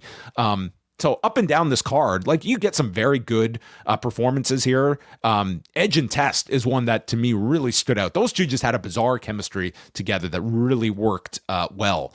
But it's more so just the shadow of this horrible invasion, that this is just the sad ending to what could have been so much more. And that's sort of where the legacy of this show lies. But again, 450,000 buys, like that, yes, it's a far cry from what they drew for the invasion several months earlier, but it is still, it's well up from the prior 2 years, which we're talking about in the like 99, 2000. Like, this company is on fire. In 2001, like, the bloom's off the rose, and they still end up doing, like, it tells you, like, even by the end, there was still a decent amount of interest in seeing the conclusion to this thing. But yes, they would try, of course, the next year with the brand split to kind of do an invasion under their auspices.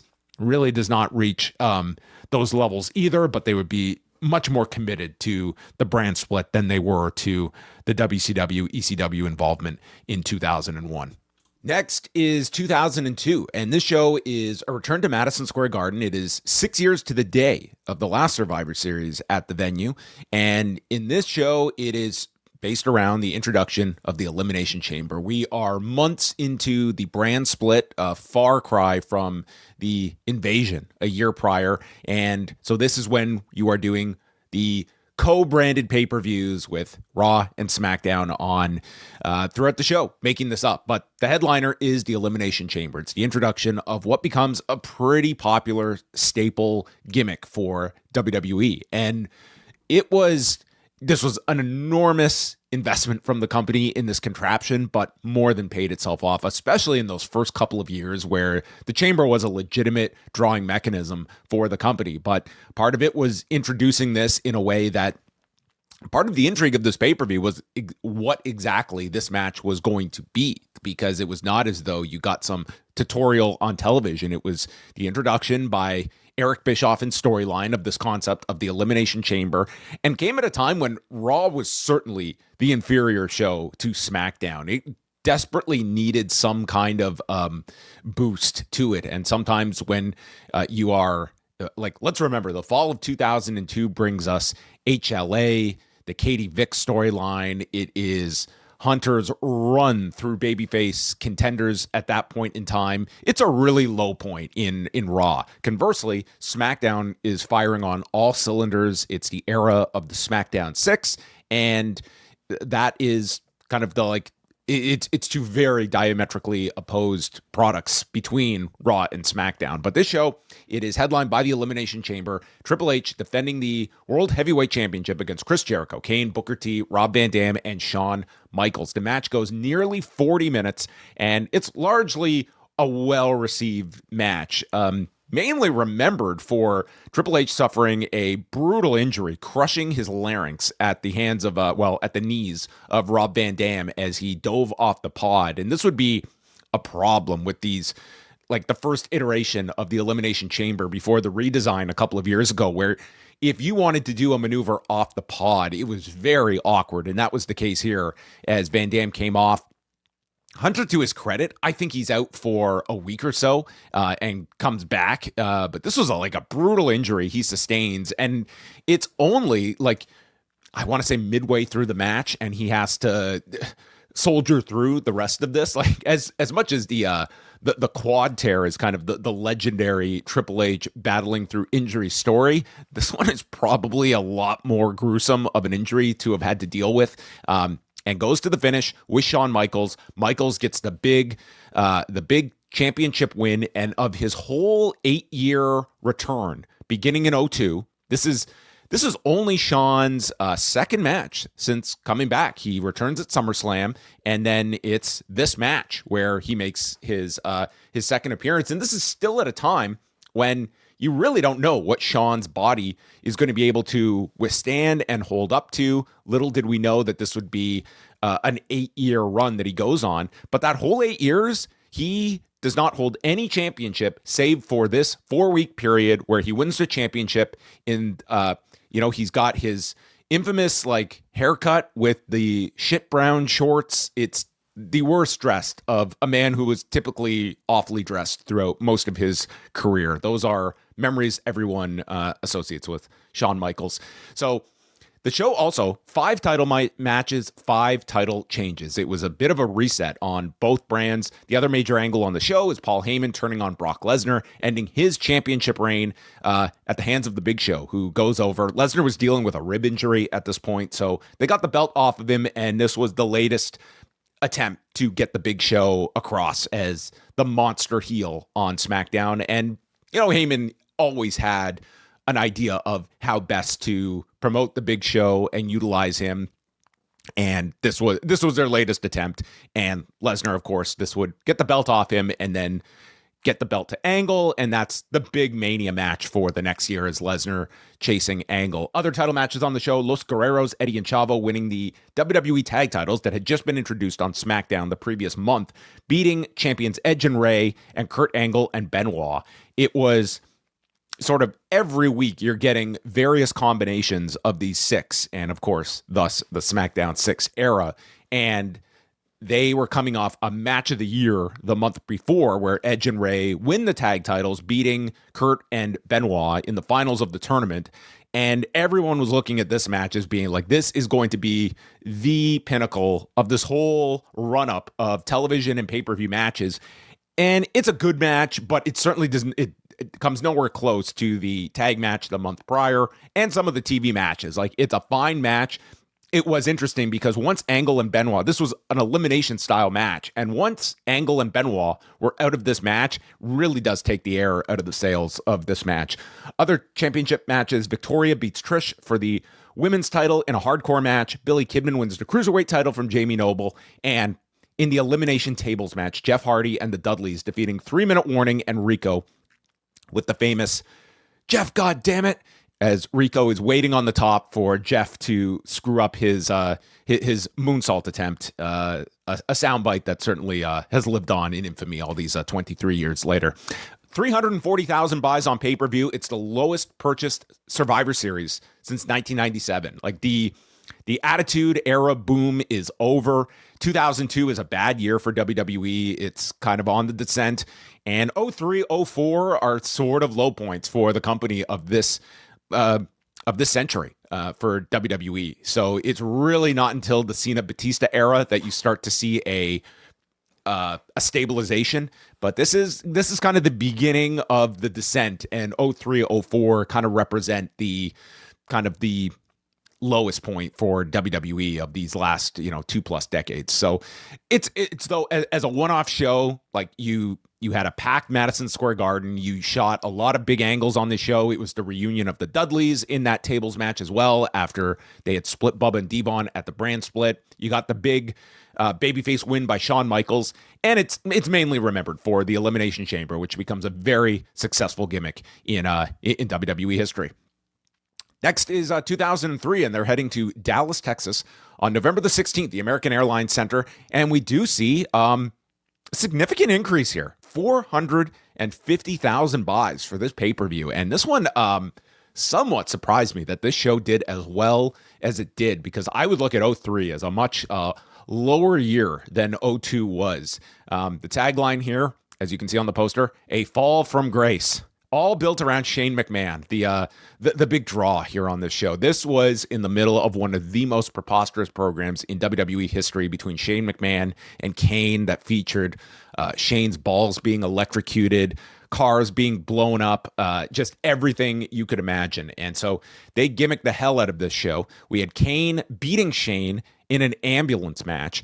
Vince McMahon defeats The Undertaker in a buried alive match, which leads to The Undertaker disappearing and pretty much the end of the Biker Taker and resurrecting as the Dead Man at the next year's WrestleMania. So they were like, this was one area where you can certainly look at the company that here they were struggling in 2003, and they were looking towards WrestleMania 20 as this huge event, and they start promoting it like the previous summer. They're like airing like highlights of old WrestleManias. Like they are beating the drum of how big WrestleMania 20 is going to be. And here we are at Survivor Series. They already know they're going to Undertaker and Kane, and that match is set here with Kane assisting Vince McMahon. Vince McMahon bleeding a goddamn gusher in this match. If you have not seen this, like Vince certainly had an affinity for bleeding in his big matches, and this was probably the most obscene of them. He just looked like he needed a transfusion by the end of this. Goldberg retains his World Heavyweight Championship, defeating Hunter in all of 11 minutes and 44 seconds. Just a horrid title run that Goldberg has. They missed the peak at SummerSlam. They put it off until September. He wins the title from Triple H, defends it on this show, and loses it at the December pay-per-view. It's a totally forgettable title reign for Goldberg, and would just kind of stumble until the end of his contract in March. Everyone knows the story of Goldberg's 03-04 run. It's not a very positive one.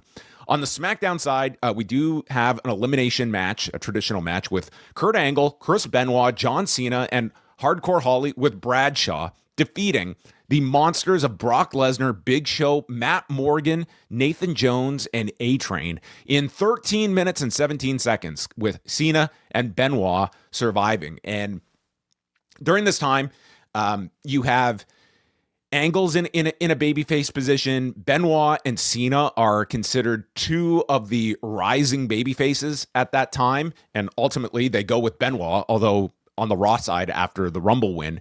And yeah, so this was just featured a bunch of call-ups too with Morgan and Nathan Jones. This was after Nathan Jones had kind of just fallen apart after that WrestleMania 19 debacle with The Undertaker and teaming with A-Train. And here it is, one last gasp at getting Nathan Jones revitalized on SmackDown. This was Matt Morgan's initial call-up, which precedes his stuttering gimmick of 2005, and then ultimately being released. So not exactly a big introduction for Matt Morgan. This was all done in service of filling out this match, and thus you got Morgan and Nathan Jones introduced. But the big match is Team Bischoff against Team Austin, where Austin is putting his role as co-general manager on the line against Eric Bischoff. I think this is one of the best traditional Survivor Series matches that they have put together. It is probably my favorite one. It's Chris Jericho, Christian, Randy Orton, Scott Steiner, and Mark Henry defeating Shawn Michaels, Rob Van Dam, Bubba Ray Dudley, Booker T, and Devon, 27 minutes and 27 seconds. And the end of the Shawn Michaels' performance is fantastic in this match. Jericho is exceptional. Christian is outstanding. is kind of the start of Randy Orton's whole Survivor Series run, where he is frequently on the surviving end of a lot of these traditional Survivor Series matches, beginning with this year's show. But I would highly recommend this match if you have never seen it. It's almost a half hour, and it's certainly like you have to remember, they had come off a Raw pay-per-view in September where they had put Jim Ross and Jerry Lawler's careers on the line, and like they were really going to the well a lot with these careers on the line. And you did do the way they were building this up, if you remember, it's Jericho as the oppositional force for Austin. And you're watching this and you're thinking, man, Austin's going to do a match at Mania with Jericho. You just thought like they were so hard with this promotion of this match. Of course, it does not materialize. Austin ends up playing a referee role with Lesnar and Goldberg at Mania. But yes, this is the end of Austin as a co-general manager of Raw. Still, much like the previous year, not a great period for Raw in its history. But that is the 2003 show. A lot of blood, a lot of gimmicks, but a hell of a Survivor Series elimination match. The next year, it is November the 14th of 2004, the Gund Arena in Cleveland, and buys certainly come down from the previous year, falling to 325,000. And a cool poster here with our comic book inspired artwork here of all of our talent. And this features sort of like if you're arguing the traditional Survivor Series matches are kind of long in the tooth, I would be one of those. They tried to add something, a wrinkle to it by putting stakes on the line for the Raw match that involves Team Orton featuring Randy, Chris Benoit, Chris Jericho, and Maven taking on Triple H, Batista, Edge, and Gene Snitsky. And the winning team would get to be, each member would get to be general manager for a week on Raw, which was something novel to do. And it goes 24 minutes, 32 seconds. Randy Orton is the lone survivor on the team, and thus Randy, Benoit, Jericho, and Maven each get a week of Raw. And they got like some mileage out of this. It wasn't obviously a major attraction for this show, but I like the fact that they were at least thinking that way of adding some stakes to these matches, because this would become a frequent complaint in later years on the Survivor Series side of it just being brand supremacy, nothing was on the line, and thus interest in the Survivor Series really did wane in the ensuing years, and this would certainly be an indicative one as well. JBL keeps the WWE title. He's in the midst of his lengthy reign on SmackDown, defeats Booker T, keeping the title in 14 minutes and 43 seconds. I have no recollection of JBL putting his career on the line here. You would think the title would be enough that's on the line, but apparently his career was as well, and staved off retirement. Trish defeats Lita in 1 minute, 21 seconds, but this is a precursor to the two headlining Raw in a couple of weeks in Charlotte, North Carolina, and they kind of sacrificed the pay-per-view to build for the Raw main event in December. Undertaker defeats John Heidenreich. It says here this was 15 minutes and 55 seconds. That sounds goddamn dreadful. And the SmackDown elimination match features Eddie Guerrero, John Cena, Big Show, and RVD defeating Kurt Angle, Carlito, Luther Reigns, and Mark Jindrak. I think this is after Carlito's bodyguard Jesus stabbed John Cena in a nightclub to explain him going off to film The Marine, as I recall. So that goes 12 minutes, 26 seconds, and it ends with Guerrero, Big Show, and John Cena surviving.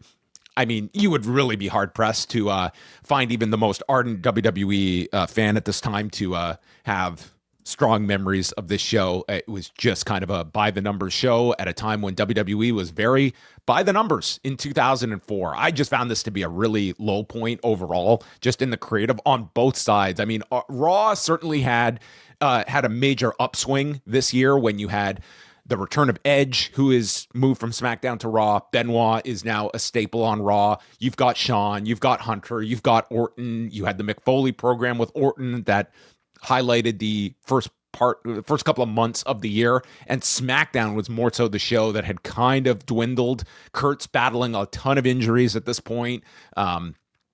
Eddie's in kind of this, it's the post-title run for Eddie, but pre-heel turn in 2005, where it reignites his character, but you can see his his own body deteriorating as well at this time, and it's led by Bradshaw as well. So it was not the most dynamic time on SmackDown.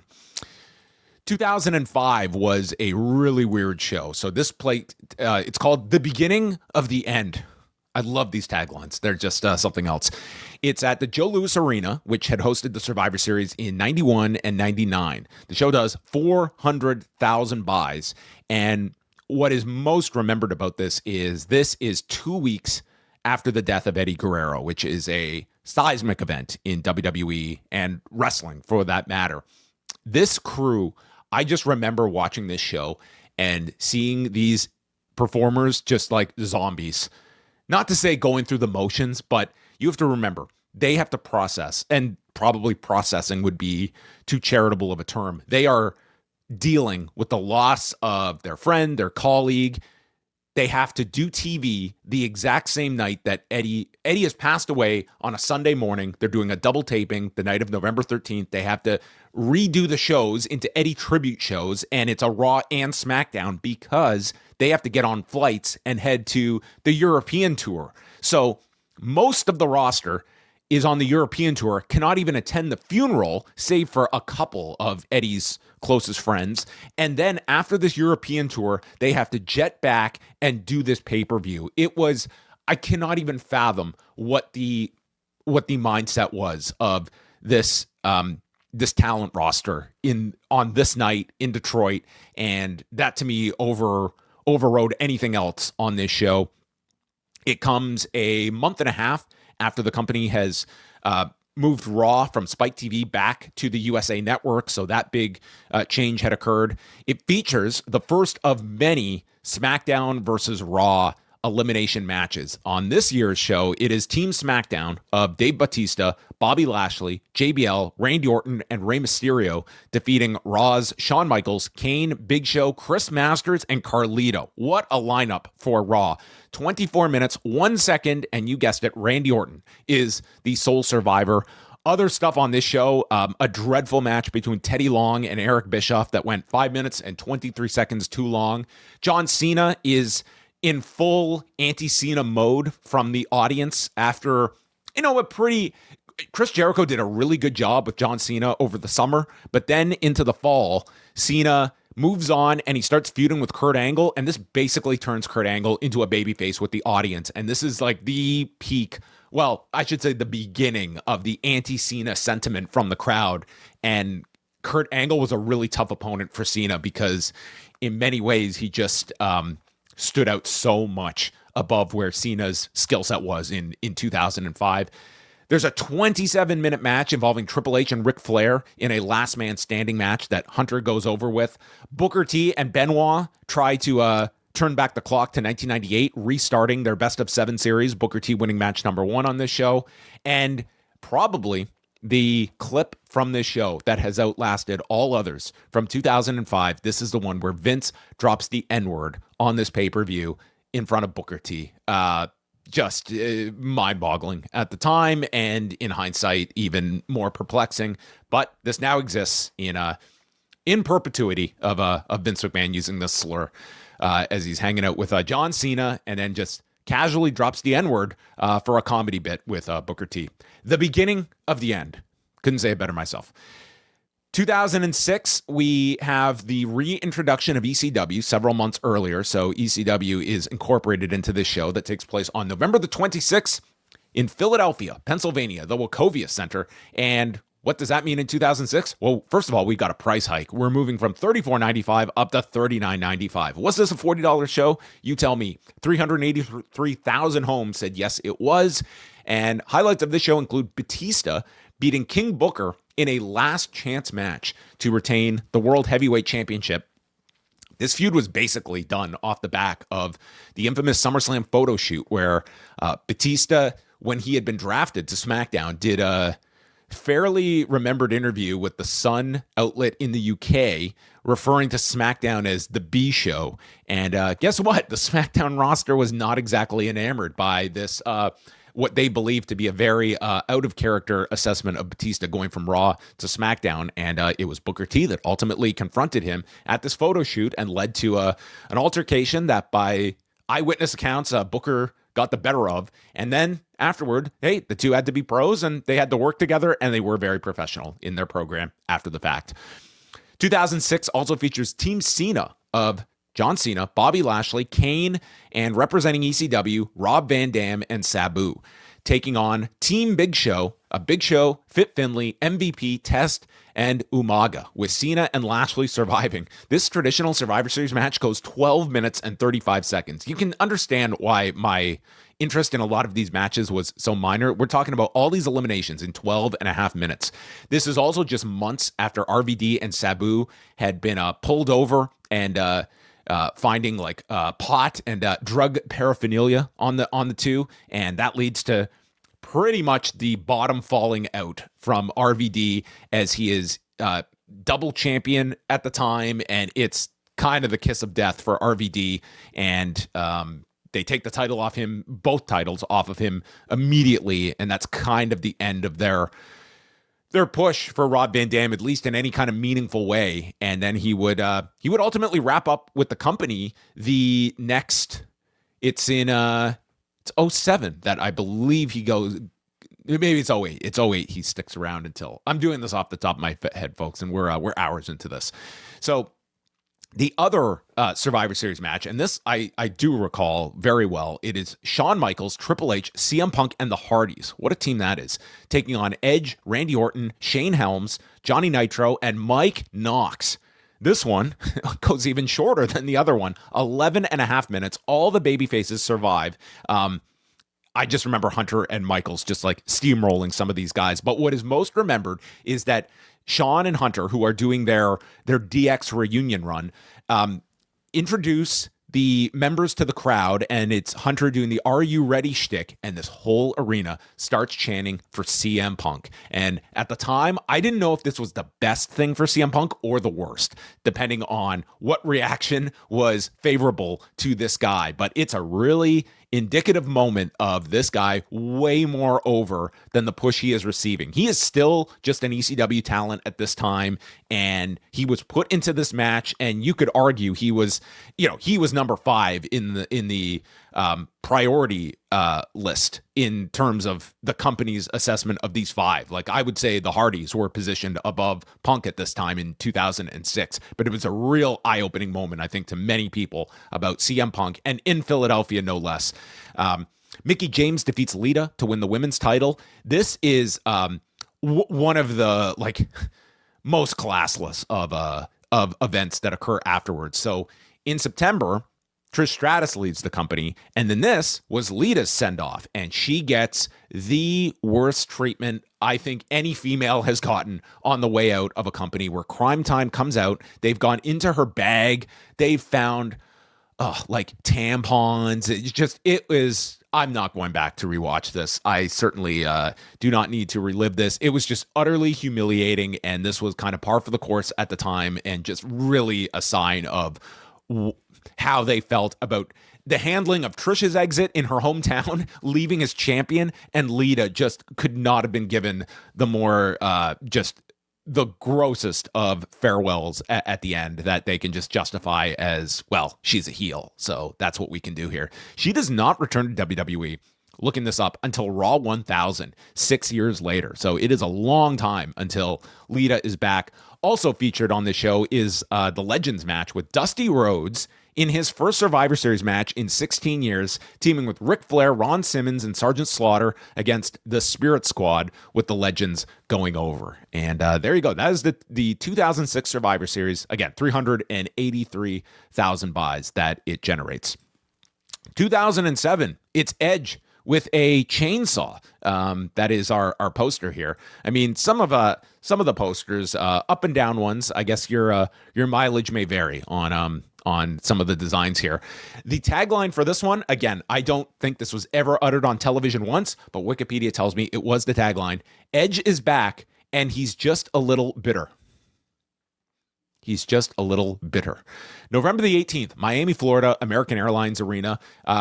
We're generating 341,000 buys, so down slightly from the year prior. Highlights on the show: Batista defeats The Undertaker in a Hell in a Cell match, retaining the championship. Randy Orton beats Shawn Michaels, retaining the WWE title. And then in traditional matches, Triple H teams with Jeff Hardy, Kane, and Rey Mysterio, beating Umaga, Mr. Kennedy, Fit Finlay, MVP, and Big Daddy V in a 4-on-5 elimination match. Hunter and Jeff would survive, and Jeff goes through, it would set up Hunter and Jeff the next month at Armageddon, and everyone assumes Hunter is winning this match. It was a number one contenders match because the winner in December's pay-per-view would get the title shot at the Rumble against Randy Orton. Jeff gets the upset win, and this starts like this wave of momentum for Jeff Hardy. He is so red hot going into the 2008 Royal Rumble, loses to Randy Orton, but he hits such a high, and then unfortunately in March he suffers he gets a wellness policy violation and just totally just screws up plans. But at this point, this is kind of the kickoff to Jeff really taking form as a babyface. He's been back in the company for just over a year, and there's kind of that thought process of, Jeff Hardy, he had left under, bad circumstances in 2003. They wanted him to go to rehab. He was not interested. He goes out. He did not exactly have a tremendous run in TNA. A lot of issues with Jeff in TNA and a lot of questions about WWE rehiring him when they did in 2006. But by this point, he's kind of, he is really breaking out as a single star, and he would end up coming back from the wellness violation in 2008 and then wins the title in the end of 2008 and then arguably has like his biggest year professionally in 2009 before leaving. And then he has that huge arrest right after he leaves WWE and then goes to TNA and doesn't come back to WWE for years and years until WrestleMania 33. Rest of this card, it's by the way, the 4-on-5 dynamic was they did a storyline injury to remove Matt Hardy from the match, and therefore the babyfaces had to work with a numbers disadvantage in the match. CM Punk retains the ECW title over John Morrison and Miz. He's still on the ECW brand in 2007. By the next year, he wins the World Heavyweight Championship on Raw in the summer of 2008, and then is a member of, ECW is not long for this world either. It's gone by early 2009. It's also Cody Rhodes' first Survivor Series, teaming with Hardcore Holly as they lost to Trevor Murdoch and Lance Cade for the tag titles. And we go to 2008, and this show taking place in Boston, Massachusetts. Spoilin' for a fight is our tagline here. No G on spoilin'. It's at the TD Garden in Boston, and we're hitting another low point of the past 11 years. It falls to 319,000 buys, and the whole show is built around John Cena's return from injury. He had sustained a neck injury and had to undergo surgery, and he comes back on this show, and he's not on television at all in the lead up to this, but he's coming back to challenge Chris Jericho for the World Heavyweight title. And the way they build this up is just John Cena with all these video packages, childhood photos, and they make this the John Cena comeback show. And he wins the heavyweight title from Jericho on this show. Like, they don't waste any time getting the belt right back onto Cena. And at a time when Jericho is just cooking in 2008, this is an outstanding year of Jericho's career as he has the heel role after WrestleMania and feuding with Shawn Michaels, wins the title from Shawn in that ladder match at No Mercy, and then he drops the title 1 month later here at Survivor Series. But, Jericho would still continue to be on a great run into 2009 and beyond at this time. Edge defeats Triple H and Vladimir Kozlov to win the WWE title. Triple H came into this show as champion, so they flipped both of the major titles. Randy Orton teams with Cody Rhodes, Mark Henry, Shelton Benjamin, and William Regal, defeating Batista, CM Punk, Kofi Kingston, R-Truth, and Matt Hardy, with Orton and Cody surviving. Michaels teams with Great Khali, Crime Time, and Rey Mysterio to defeat JBL, John Morrison, Kane, The Miz, and MVP in 18 minutes and 13 seconds. Shawn Michaels surviving with Rey and Khali. And just for good measure, they threw in a casket match with The Undertaker going over Big Show. Some odd additions to various matches on this show, from Vladimir Kozlov in this triple threat. We're still in the era of Great Khali being featured in lengthy pay-per-view matches. I mean, 18 minutes of a Great Khali. Granted, it's an elimination tag, but regardless, not exactly a big successful show, especially given the nature of the John Cena comeback that they really tried to build up. But let's not forget the fact that this was the second major comeback for a John Cena show this year. He did the surprise return at the Rumble in January, and then they do the advertised return for this show in Boston, his nearby hometown. 2009, it is, now as I recall, this is the show that, first of all, it sees a dramatic drop in buys. It falls, again, 2008, they do 319,000 buys. This year's show falls to 235,000. That's a terrible number for the Survivor Series by the standards of 2009. And it's down 26% from the year prior. The show takes place in Washington, D.C. at the Verizon Center, and it features a pair of triple threat matches with John Cena retaining the WWE title against Shawn Michaels and Triple H, and The Undertaker retaining the World Heavyweight Championship over Chris Jericho and Big Show in what I believe was Undertaker's first match involving Chris Jericho, if memory serves. The rest of the card, Christian teams with Kofi Kingston, MVP, Mark Henry, and R-Truth, defeating CM Punk, Cody Rhodes, Randy Orton, Ted DiBiase, and William Regal in 20 minutes and 47 seconds, with Kofi Kingston as the sole survivor. They did the go-home show at Madison Square Garden, and they made it into this big epic Raw.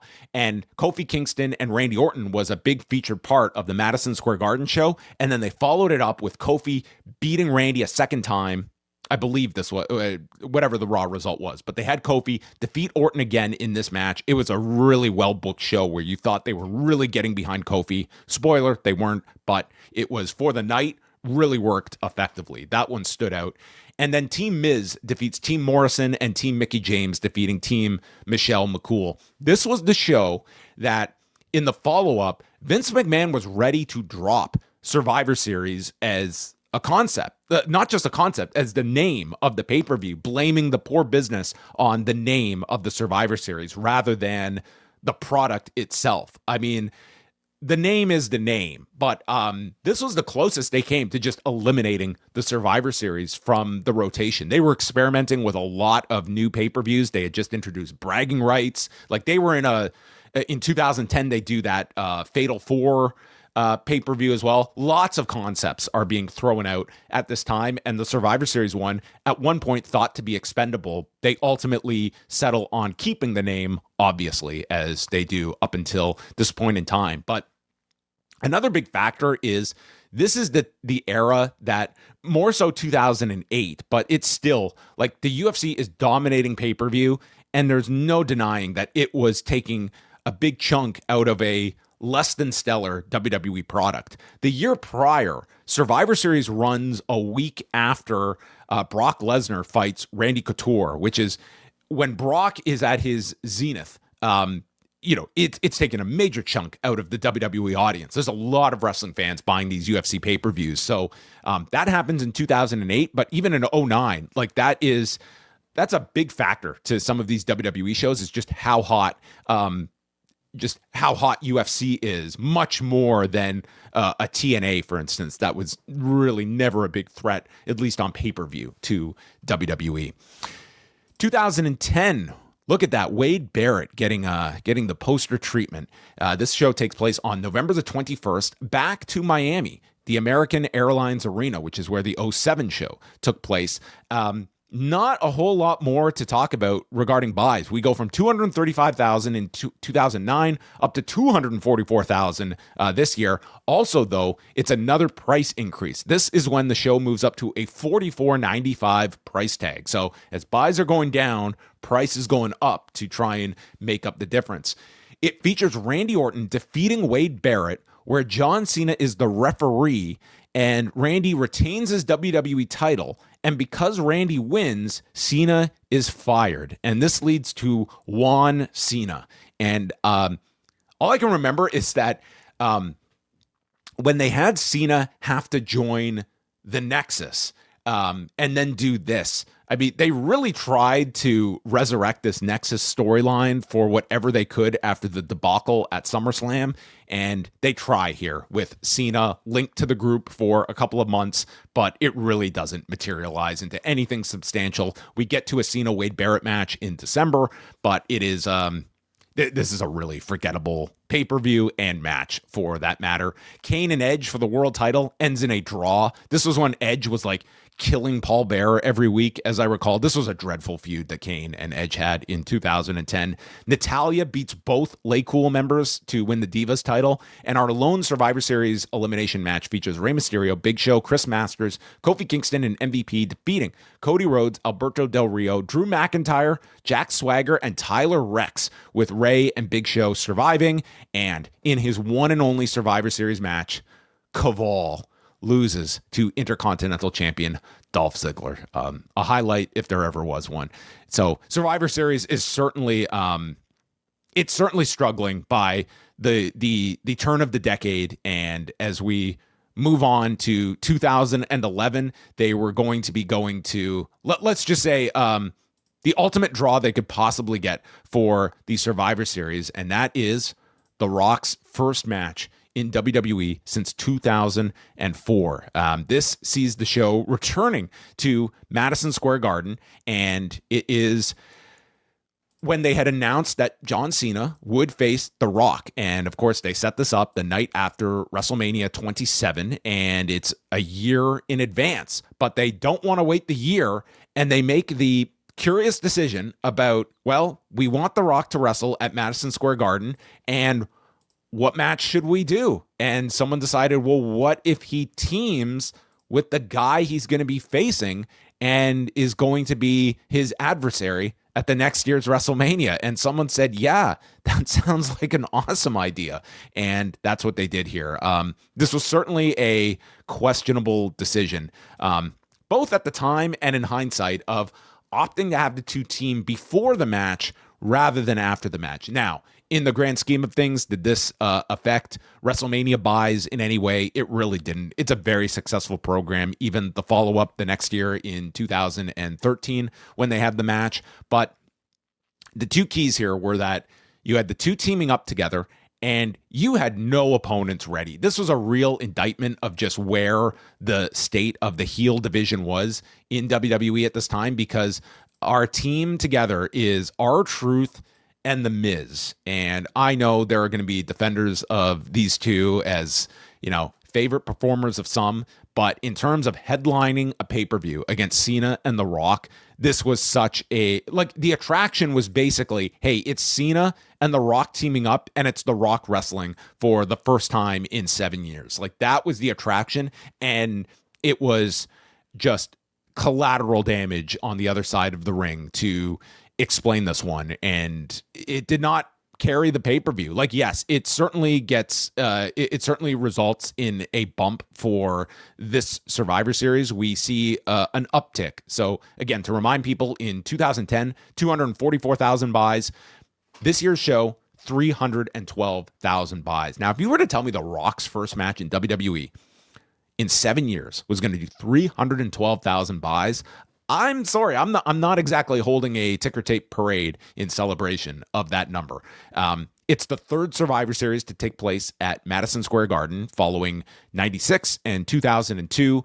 And of course, The Rock and Cena, they go over in their match, and then they're off to the races for WrestleMania 28 the next April. This also starts CM Punk's 434-day title reign. He defeats Alberto Del Rio, winning the WWE title, and this match is remembered by many for, there's this incredible moment where CM Punk is introduced by Howard Finkel, who is barely doing any appearances on television at this time. And it's funny because those that are in the arena looked at this as like, what a wonderful moment here, having Howard Finkel do the introduction. But if you were watching on pay-per-view, the announcers this is heel Michael Cole, and they just totally bury Howard Finkel. Like, they're calling him a nerd and making fun of him. It was just so sad the way they handled Howard Finkel, who did not have too many of these appearances left. And I I hated the way that they handled this. But if you were there in the arena, you probably had a totally different reaction to this, not hearing Michael Cole and the commentary at that time. I mean, they're mocking him for like he slipped up on some one of his words, so they pounce on the poor guy, and it was just a sad scene in that sense. But the rest of the show, I mean, there's not a whole lot beyond, like, those are the two key things on the show. We had a Team Barrett versus Team Orton match in one of the Survivor Series traditional matches, and that's about it. The next month is when Daniel Bryan becomes world champion. So by the end of the year, you have Punk and Bryan as your two champions, which one Gabe Sapolsky back in like 2009 when Bryan and Nigel were earmarked for WWE. One would get there, one would not, obviously. Did predict that one day these two would be champions in WWE, and by the end of the year, he is proven right. And coming out of that, with Bryan winning the title in December, we get that famous photo of Punk with Bryan, with Matt Cardona as U.S. champion, with Kofi Kingston and Matt Sydal, with Beth Phoenix, like all the champions together. Kofi and who's Kofi champions with at this point? But Kofi's in that photo, I believe, off the top of my head. So anyway, there you go. That is the 2011 Survivor Series. Let's fast forward to 2012, and they're heading to Indianapolis, Indiana, and we have got the Bankers Life Fieldhouse hosting Survivor Series. Man, back to the doldrums in terms of buys. 216,000 for this show that features the arrival of The Shield, one of the most successful acts of this era in WWE, and for all the amount of call-ups that occurred, and they botched different characters. They did not acclimate well to the main roster. Here was an indication that when they wanted to be serious and you had the talent to pull off what was asked, they did a pretty goddamn fantastic job with The Shield over the next 2 years, year and a half that they basically have. And 2013 is their big run together, and then they're broken up by the spring of 2014, and everyone goes their separate ways. But this was the introduction where they assist CM Punk, who is now full-fledged heel, still holding the championship, defeating John Cena and Ryback to retain the title. Also on the show is Alberto Del Rio, Damian Sandow, David Otunga, Dolph Ziggler, and Wade Barrett, defeating Daniel Bryan, Kane, Kofi Kingston, The Miz, and Randy Orton, with Mick Foley in the corner of the babyfaces. Ziggler is your lone survivor in that match, and in a match that just screams 2012, Brodus Clay, Justin Gabriel, Rey Mysterio, Sin Cara, and Tyson Kidd defeat the primetime players Primo, Epico, and yes, Tensai in 18 minutes and 27 seconds. So this show is it's pretty nondescript beyond the introduction of The Shield, which is the big moment on the show. But as you can see, pay-per-view is a real struggle for WWE. The Survivor Series, by this point, it has definitely fallen in favor of, Money in the Bank is introduced as its own standalone pay-per-view in 2010. I think by this point, it's safe to say Money in the Bank has usurped the Survivor Series, which is,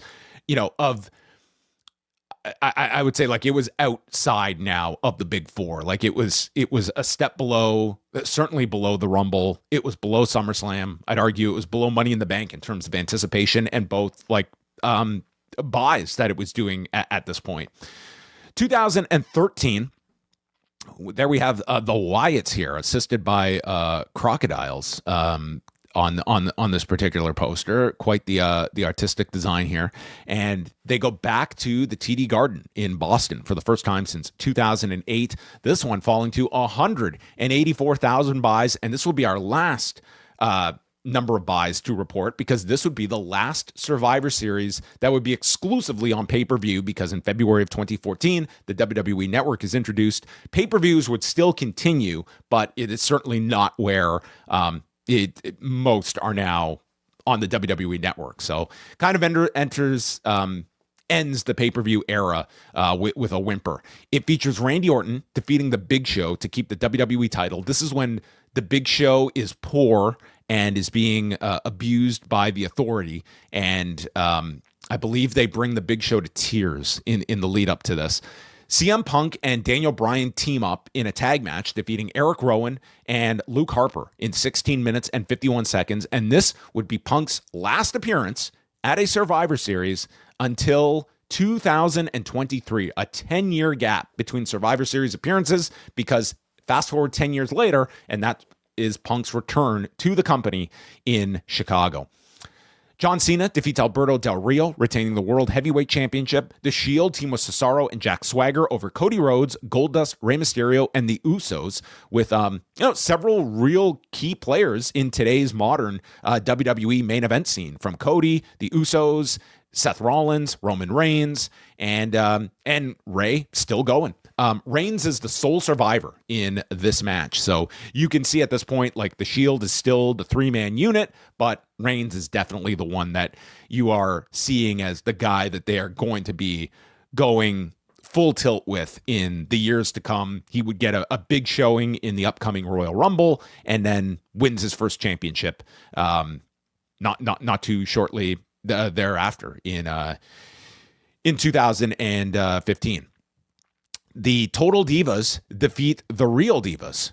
So we had the Total Divas of Nikki and Brie, Eva Marie, JoJo, Natalya, Naomi, and Cameron, beating AJ Lee, Alicia Fox, Tamina, Summer Rae, Caitlyn, Oksana, and Rosa Mendez. Who remembers Oksana? 11 minutes and 29 seconds. That match goes. This is just months after the introduction of Total Divas in July on E! With the first season, which was a very big hit for the company. That was, a very successful launch that Total Divas has and goes on for many seasons to come.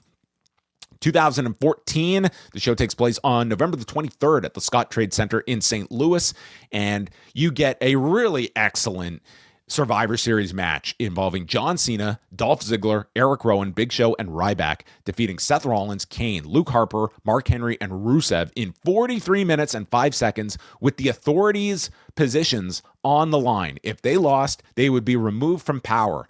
Being removed from power meant 2 months until they were installed right back in the exact same positions. But on this night, it was the Dolph Ziggler show. He is the sole survivor. He wins it for the WWE over the Authority. And you could certainly look at Dolph Ziggler's cash-in a year and a half before this show as maybe his high point in WWE. This is probably number 2 for him.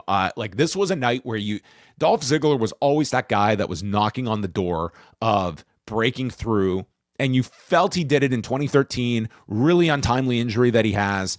They get the title off of him, and it just feels like they never really get behind him, save for this night where you think, man, they are back in business with Dolph Ziggler. God knows they needed another big babyface breakout star, but it does not materialize. But everyone remembers the post-match of this as Triple H is in the ring, and we get the arrival of Sting.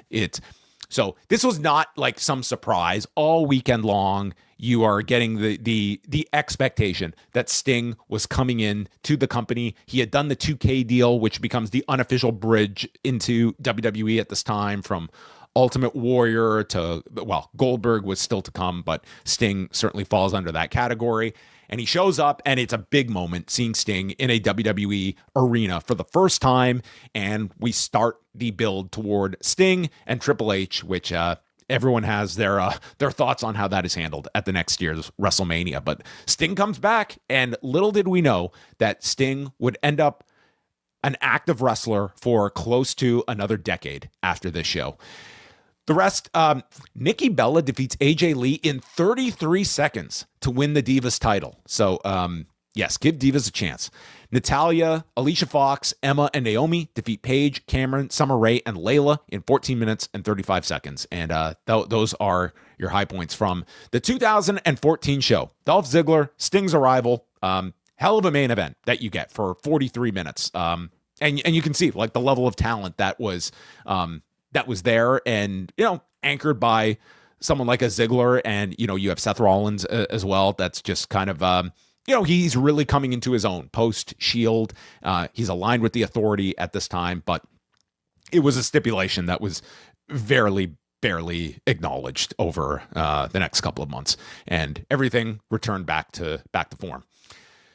2015, well, it's time to celebrate an anniversary. It is 25 years of The Undertaker, and thus that's the whole break. That's the whole promotion of this Survivor Series.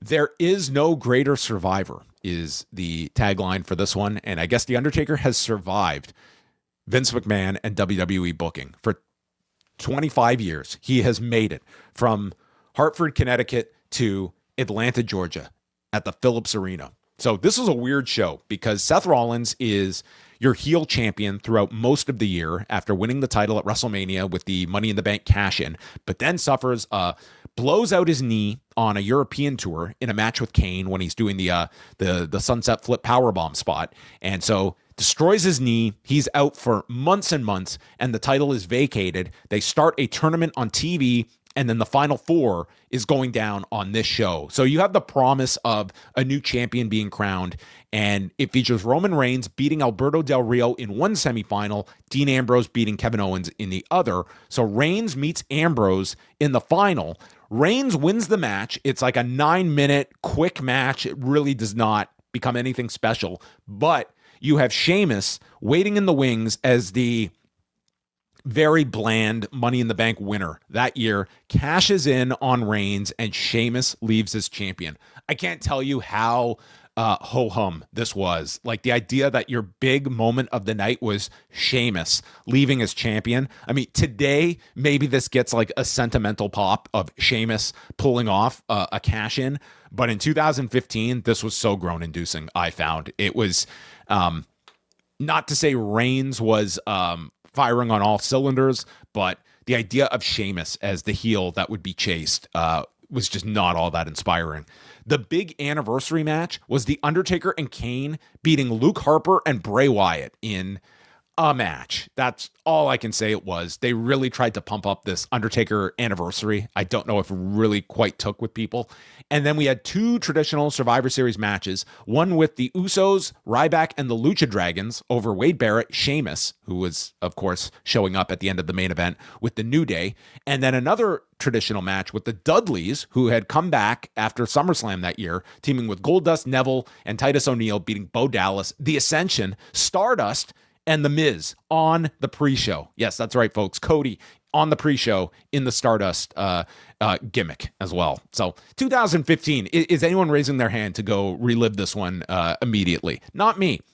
2016, they venture out to Canada, the first Survivor Series and only Survivor Series to take place in Toronto at the Air Canada Centre, now Scotiabank Arena, on November the 20th. Fantasy warfare just got real. Well, 2K's negotiations just got real because Goldberg has come back to WWE. So let's remember, 2016, this is the lead up to the presidential election, and cable news is doing insane numbers at this point. It's taking a bite out of sports, and wrestling was not immune to all of this political coverage in the lead up to Trump and Hillary Clinton coverage that was just dominating cable at that time. They decide they bring in Bill Goldberg, and this guy certainly stops that bleeding. And Goldberg, I mean, this is the Goldberg run that everyone looks at as what could have been if you had this direction for Goldberg, but 13 years earlier when the guy was 34 years old instead of here in 2016. He comes in, it is a totally different demeanor. Goldberg sounds like Bill Goldberg. He's not doing any kind of painful WWE dialogue. He's just out there. He's a badass, and he is the ghost from Brock Lesnar's past. You have to remember that after SummerSlam, where Brock Lesnar attempts to murder Randy Orton in the center of the ring, like the idea was Brock was going to be working with Shane McMahon in the new year. So this man desperately needed opponents. And so Goldberg comes in, and the idea was like, is this just going to be a one-off? Like Lesnar can get his win back and that's it. It's kind of like Hogan and Warrior from all those years prior. But instead, they decide to do one of the boldest booking decisions in a company that was almost immune to doing such things. Goldberg goes over in 1 minute and 26 seconds. And I thought this whole booking of this match was awesome. It was redemption, first of all, to a degree. I mean, this is not like this is some classic, but booking wise, I thought it was as ambitious as WWE had positioned anyone in quite some time. Taking Lesnar and not just beating him, but having Goldberg dismantle him in 90 seconds. It's a turnaround from their disaster at WrestleMania 20. And more importantly, you wanted to see the rematch. It was one of those finishes that just got everyone buzzing. They were able to do this with Lesnar matches in this era, whether it was ending the streak, the domination of John Cena at SummerSlam in 2014, or this. It was the kind of, did you see what they did in that Lesnar match? And this was one of those. I thought it was excellent. They don't meet again. They're both in the Rumble, and then they get to WrestleMania 33, and they do a perfectly booked 5-minute match between them. Lesnar gets the title back, and he goes on a really lengthy run. They got more than enough mileage here out of Goldberg. Like, they really, really did resurrect this figure, and it just makes you think, man, they could have so utilized this guy in 2003 when they were desperate for a top-line babyface, and they really got the Goldberg formula right in 2016. I really don't have anything to complain about his handling in this era.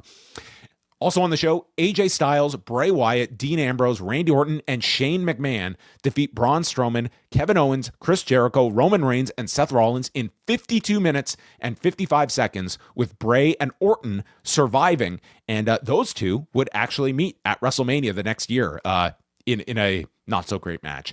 I believe this is the longest match in Survivor Series history, clocking in at nearly 53 minutes. It's actually a really spectacular match. Shane is there's a very famous that comes to mind for me of Jericho going over this match and just getting potatoed to hell by Shane McMahon's punches and just telling this dude, like, bro, let's just dial it down a couple notches here. Shane, I believe, does a coast to coast, and I thought, like, just concussed himself to hell in this match. I mean, Shane is the most awkward of awkward performers and certainly lived up to that label in this particular match, but there was just too much talent in this match for him to overcome that. So it's still a pretty great traditional Survivor Series match. On the women's end, it's Charlotte, Bayley, Nia Jax, Alicia Fox, and Sasha Banks beating Becky Lynch, Alexa Bliss, Carmella, Naomi, and Natalya in 17 minutes and 50 seconds. Bayley and Charlotte are the survivors in that one. Overall, I did not go to this show in Toronto, but I would say it's really the booking of this match. And you had some complaints about doing such a short main event, but I completely disagree. I thought it was, I just thought it was so well done. Like, you want to have that kind of a buzz coming off a match where it's like, wow, did you see what they did and how they'll follow up something like that and where to go next? More importantly, it was playing to the strength of a Bill Goldberg and a Brock Lesnar, and it sent you into just automatic interest for the rematch. And, you know, they got a lot more, I think, out of Bill Goldberg than anyone thought that they could conjure at that particular time in WWE. It was needed, and I thought they did a really great job overall. So then we go to 2017, and this is so the brand split is reintroduced in the summer of 2016, and we get the Raw versus SmackDown theme in the 2016 show, but then it's really amplified in these next couple of years. And in a few years to come, we would be talking about the introduction of NXT 2 for a Survivor Series. But in this one, we start doing the champion versus champion deals. And in this one, it was originally going to be Brock Lesnar against Jinder Mahal.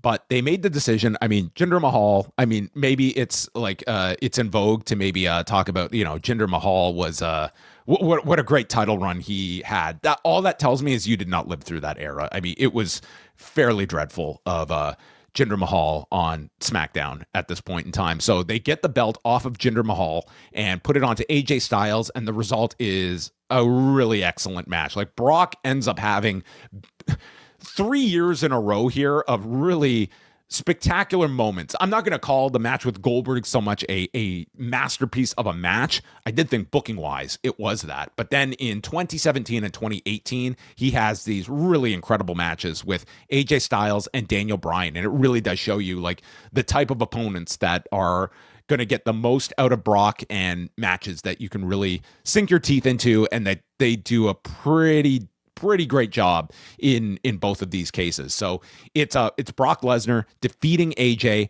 and that's really the high point of the show that I think most would look at. It's certainly at a time when you're looking at like, what is the value of these elimination matches? Like, yes, you are doing Raw versus SmackDown, but it is a bit of an indictment of fans that are just not all that invested in brand versus brand. There needs to be some added stakes to it beyond just who is the superior brand, because the audience did not look at it as one brand necessarily, like not having that care in Raw or SmackDown. It was, this is all WWE, and that's kind of the lens of which a lot of these shows were viewed under. So that was the problem in this next era of Survivor Series matches, was just the lack of overall interest.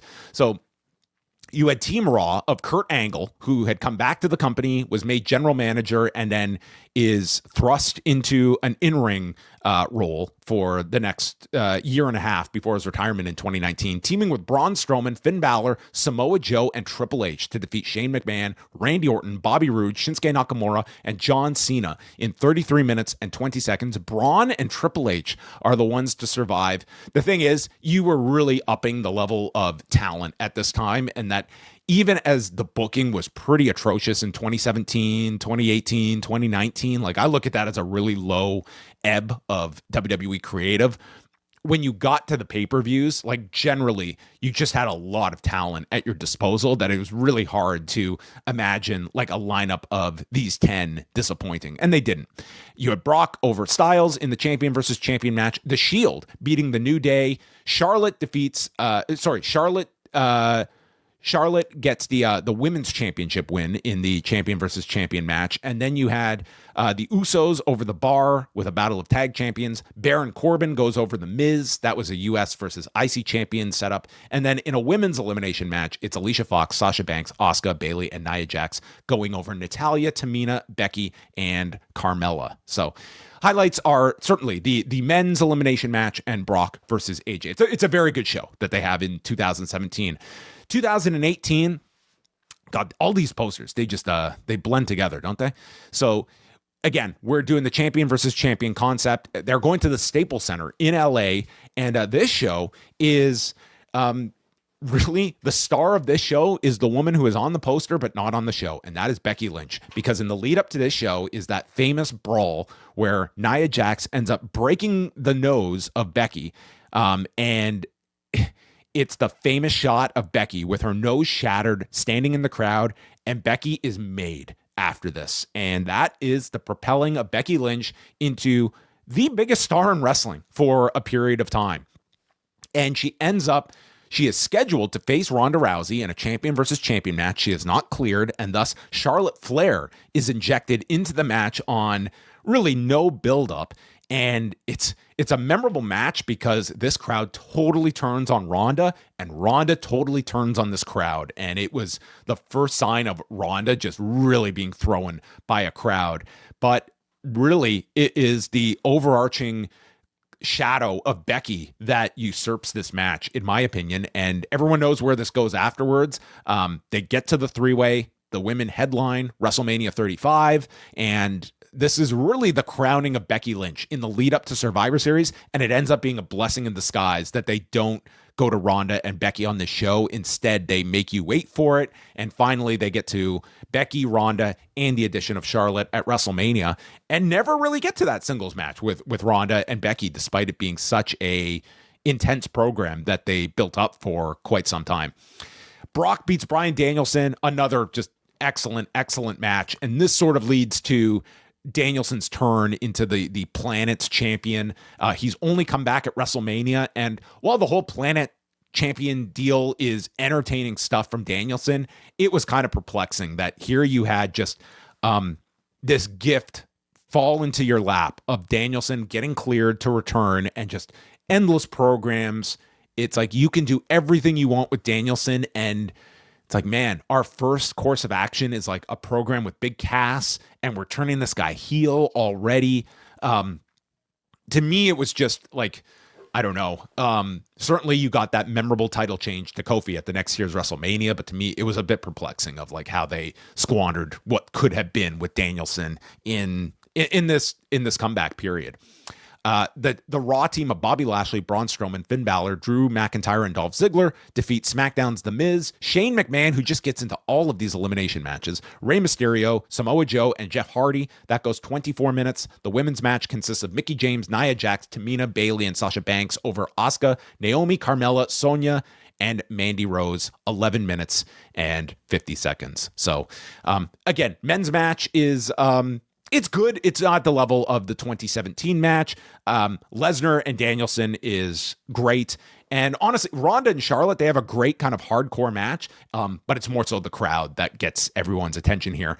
And it's AOP over the Bar in the Battle of Tag Champions and Seth Rollins over Shinsuke Nakamura, IC champion versus US champion. 2019.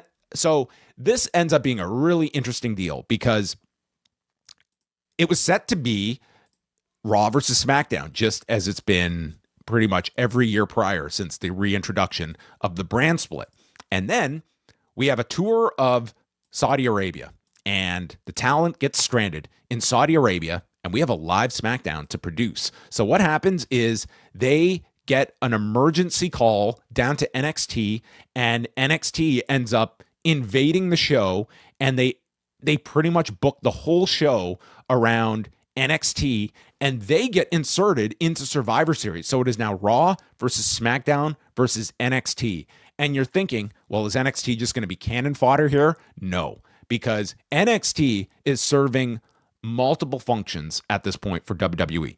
It has been moved from the WWE Network to the USA Network on Wednesday nights at this time, and going head to head with the recently debuting AEW Dynamite. So it is imperative that NXT be booked strong because this is our weapon against our first serious opposition in decades. So this is kind of the peak of the Wednesday night war between AEW and NXT, and they are going full throttle at one another, and therefore NXT is handled with significant care, I would say, in 2019, and it results in NXT getting a lot of significant representation on this show. It takes place November 24th at the Allstate Arena in Chicago. And in the women, so instead of champion versus champion, it is now triple threats with all three brands champions meeting. In the women's showdown involving the names featured here on the poster, it is Shayna Baszler representing NXT, defeating Becky Lynch and Bayley to win that interpromotional three-way match. Brock Lesnar defeats Ray in a no-holds-barred match to keep the WWE title. This is when, man, they were really trying to craft challenges for Lesnar. He is coming off his win against Cain Velasquez. That is kind of one and done. And then they try to build up Ray, and they go 7 minutes here. The Fiend, who has just, man, what a difficult character and time for The Fiend. This is a month after that disaster at Hell in a Cell with Seth Rollins, and it becomes a very difficult character to book and for baby faces to challenge. And the person who got the nod here was Daniel Bryan, and The Fiend retains the Universal title. Adam Cole defeats Pete Dunne to retain the NXT title. Roderick Strong, the NXT North American champion, defeats U.S. champion AJ Styles and Intercontinental champion Shinsuke Nakamura.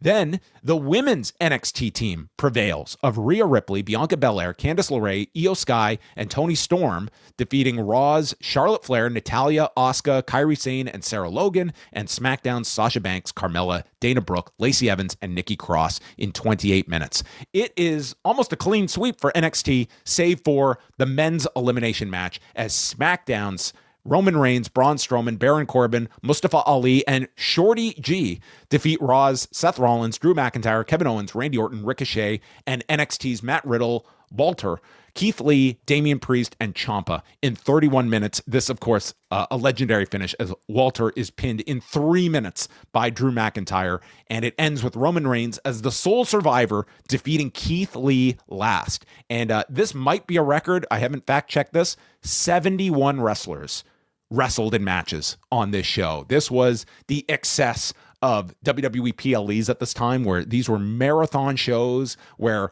number of minutes consumed was a big metric pushed by George Barrios on all of the investors' calls. So we were getting these bloated shows in 2018, 2019. it would be a much different case, a totally different landscape the next year, because now we are in the throes of the pandemic. So we get the least attended Survivor Series. We had 0 fans in attendance at the Thunderdome at the Amway Center in Orlando on November the 22nd, and the show ends up getting built around another anniversary. It is 30 years of The Undertaker from his debut in 1990, and this ends up being his retirement ceremony. Does not wrestle on the show, but this is the official retirement of one Mark Calloway following the Boneyard match earlier that year with AJ Styles. They brought in a number of his pals from the past. The Godfather, Charles Wright, is there. The former Midian, Phineas Godwin, is in attendance for this. And it's kind of a ho-hum affair for The Undertaker. Like, when you think about like one of the most famous characters in WWE and the retirement is done at the Thunderdome, it just feels very, very unimportant in the history of Survivor Series that you don't remember too much attached to this. And quite frankly, I mean, what is a retirement for a character that still pops up at regular intervals in WWE? I certainly, of a lot of the outgoing stars of the past generation, your Shawn Michaels, soon to be John Cena, Triple H, the guy I look at as the most probable to do another match is The Undertaker. I would be very surprised if the Boneyard match ends up being this last guy's official match, but it has held for this long. We go back to the champion versus champion matches, which again are getting very tiresome. Nobody cares. There's no stakes about which brand comes out on top. It's just matches in many cases. And it's not even the novelty of like dream matches or the idea of first time matches. It just does not have that idea that they were hoping for. So we end up getting the Roman Reigns, Drew McIntyre champion versus champion match. This is just like 3 months into Roman's lengthy title reign, the very early stages of it. Defeats Drew McIntyre to no surprise. Sasha Banks defeats Asuka in the Battle of Women's Champions. Lashley beats Sami Zayn, U.S. champion over IC champion. And the Street Profits beat Kofi Kingston and Xavier Woods in the Battle of Tag Champions. We get a pair of elimination matches as Nia Jax, Shayna Baszler, Lacey Evans, Lana, and Peyton Royce defeat Bayley, Ruby Riott, Bianca Belair, Liv Morgan, and Natalya in 23 minutes and 20 seconds, where Lana is just left as the sole survivor that wins by default. And then AJ Styles, Sheamus, Keith Lee, Riddle, and Braun Strowman defeating Kevin Owens, Jey Uso, Baron Corbin, Seth Rollins, and Otis in 19 minutes and 25 seconds. The Raw team getting a clean sweep as they go over. Man, it's the pandemic. I don't expect anyone to have memories of this era. I think everyone has put it out of sight, out of mind.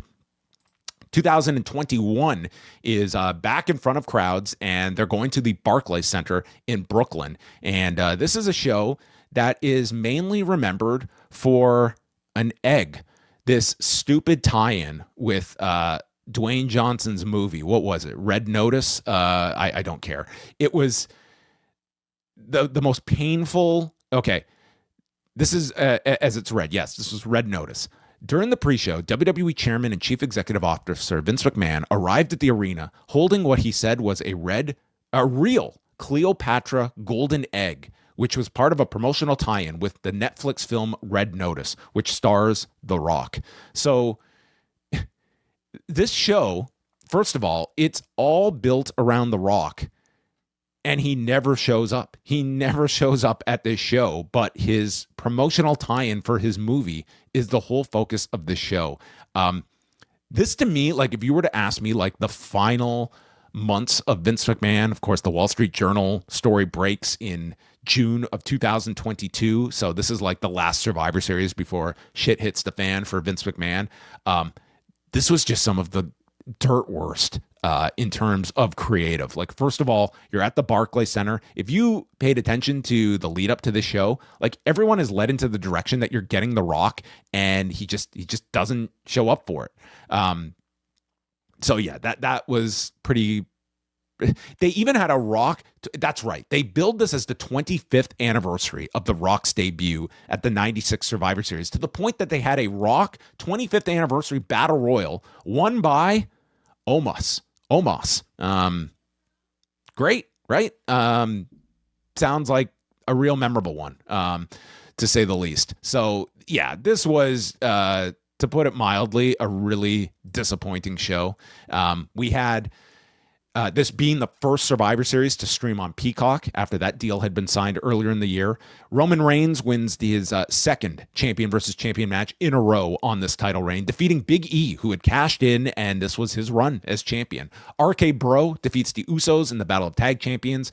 The match that gets the most attention is Becky Lynch and Charlotte Flair, where they have this championship handoff in the ring that is one of the most painfully awkward segments that WWE had.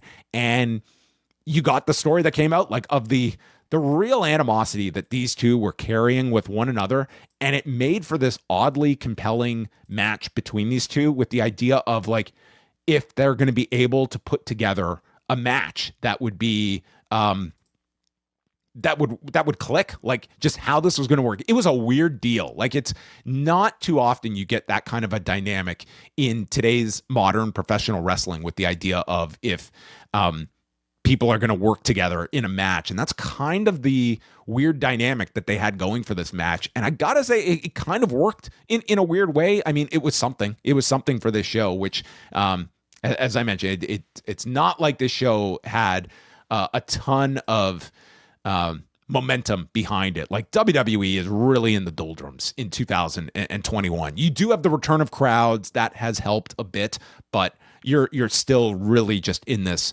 Vince McMahon abyss of just horrid creative, terrible presentation of characters, and goddamn did they need a shift, and that does occur in 2022.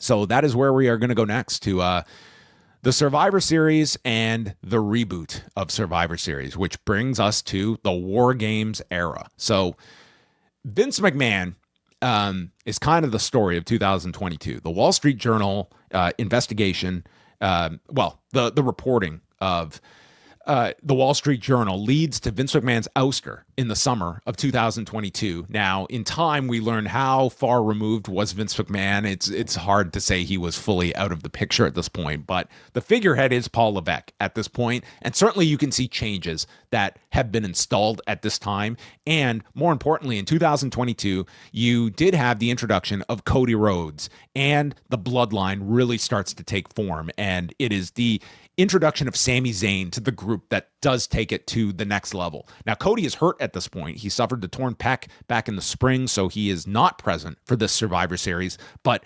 definitely the company has turned a corner when it comes to popularity, and just the illusion of Vince McMahon being out of the picture is enough for a lot of these audiences that were clearly craving a type of change. So 2022, again, running in Boston for the fourth time, and it's a shift to Saturday nights for the pay-per-views. It would be the last WWE Survivor Series before the merger the next year involving the UFC, and we introduced War Games, which had long been a match concept that fans had clamored for. Finally, they were going to do it on the main roster. This had been an NXT staple, and certainly you can see that Paul Levesque influence. And for the first War Games, we get a men's and women's match with the bloodline of Roman Reigns, the Usos, Solo Sikoa, and Sami Zayn defeating Sheamus, Ridge Holland, Butch, Drew McIntyre, and Kevin Owens. 38 minutes and 30 seconds it goes. The women's match features Bianca Belair, Alexa Bliss, Mia Yim, Becky Lynch, and Asuka going over Io Sky, Dakota Kai, Bayley, Nikki Cross, and Ripley in 39 minutes and 40 seconds. Both are a breath of fresh air for the Survivor Series concept. It greatly needed something. The elimination matches were so passé years before this, in my opinion. I mean, there is some nostalgia for these matches, but I thought this was such a welcome change, and the audience was more so responding to it as well. Like, this suddenly became the necessary update that Survivor Series was craving. Ronda Rousey goes over Shotzi, totally forgettable, and AJ Styles beats Finn Balor in 18 minutes and 25 seconds. So this is kind of the revival of Survivor Series, to as much as you can argue that at least is the concept that they continue to run with. 2023 is where the show goes back to Canada in Sorry, 2023 is Chicago. How could I mistake this? November the 25th at the Allstate Arena, the third time that Chicago has hosted the event.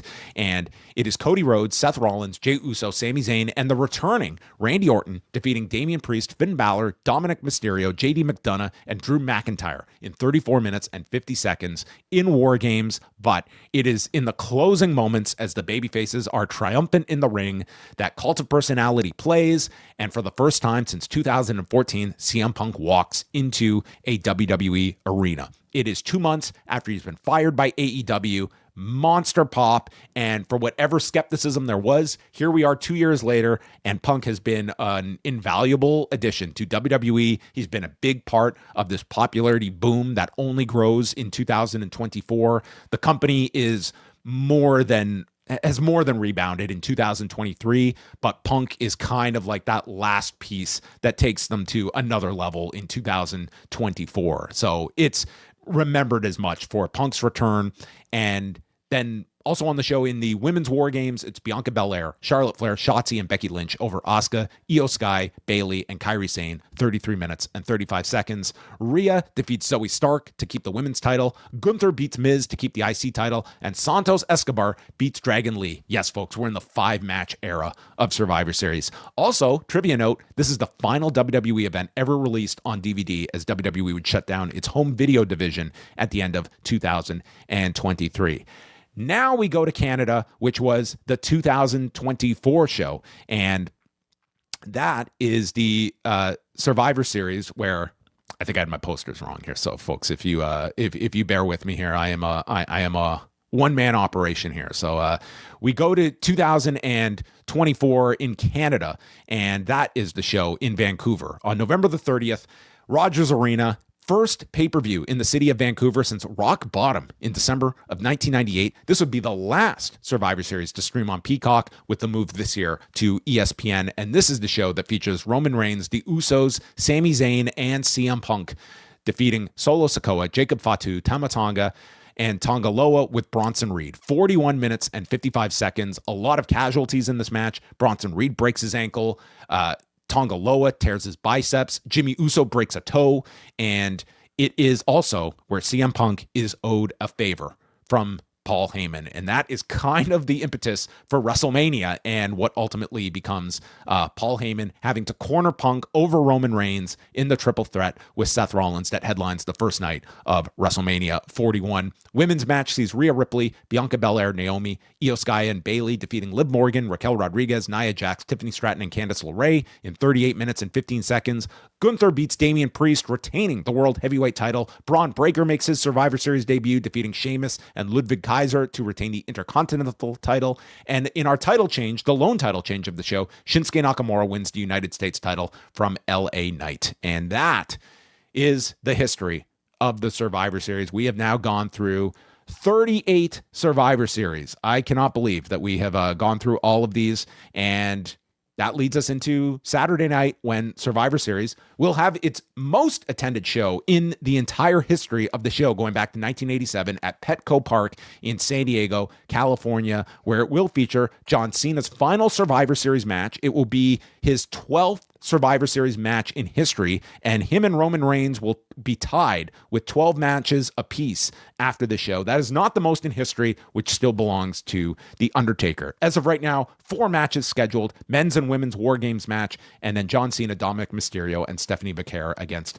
Nikki Bella for the women's championship. I hope you've enjoyed this retrospective on Survivor Series, going through the highs and the lows. You are more than welcome to share your own favorite, least favorite moments in Survivor Series history in the comments section below. And if you enjoy these, we will try and continue doing them for events that warrant this type of coverage. But that's going to wrap it up for me. I need to get a drink of water, and that is your history of the Survivor Series.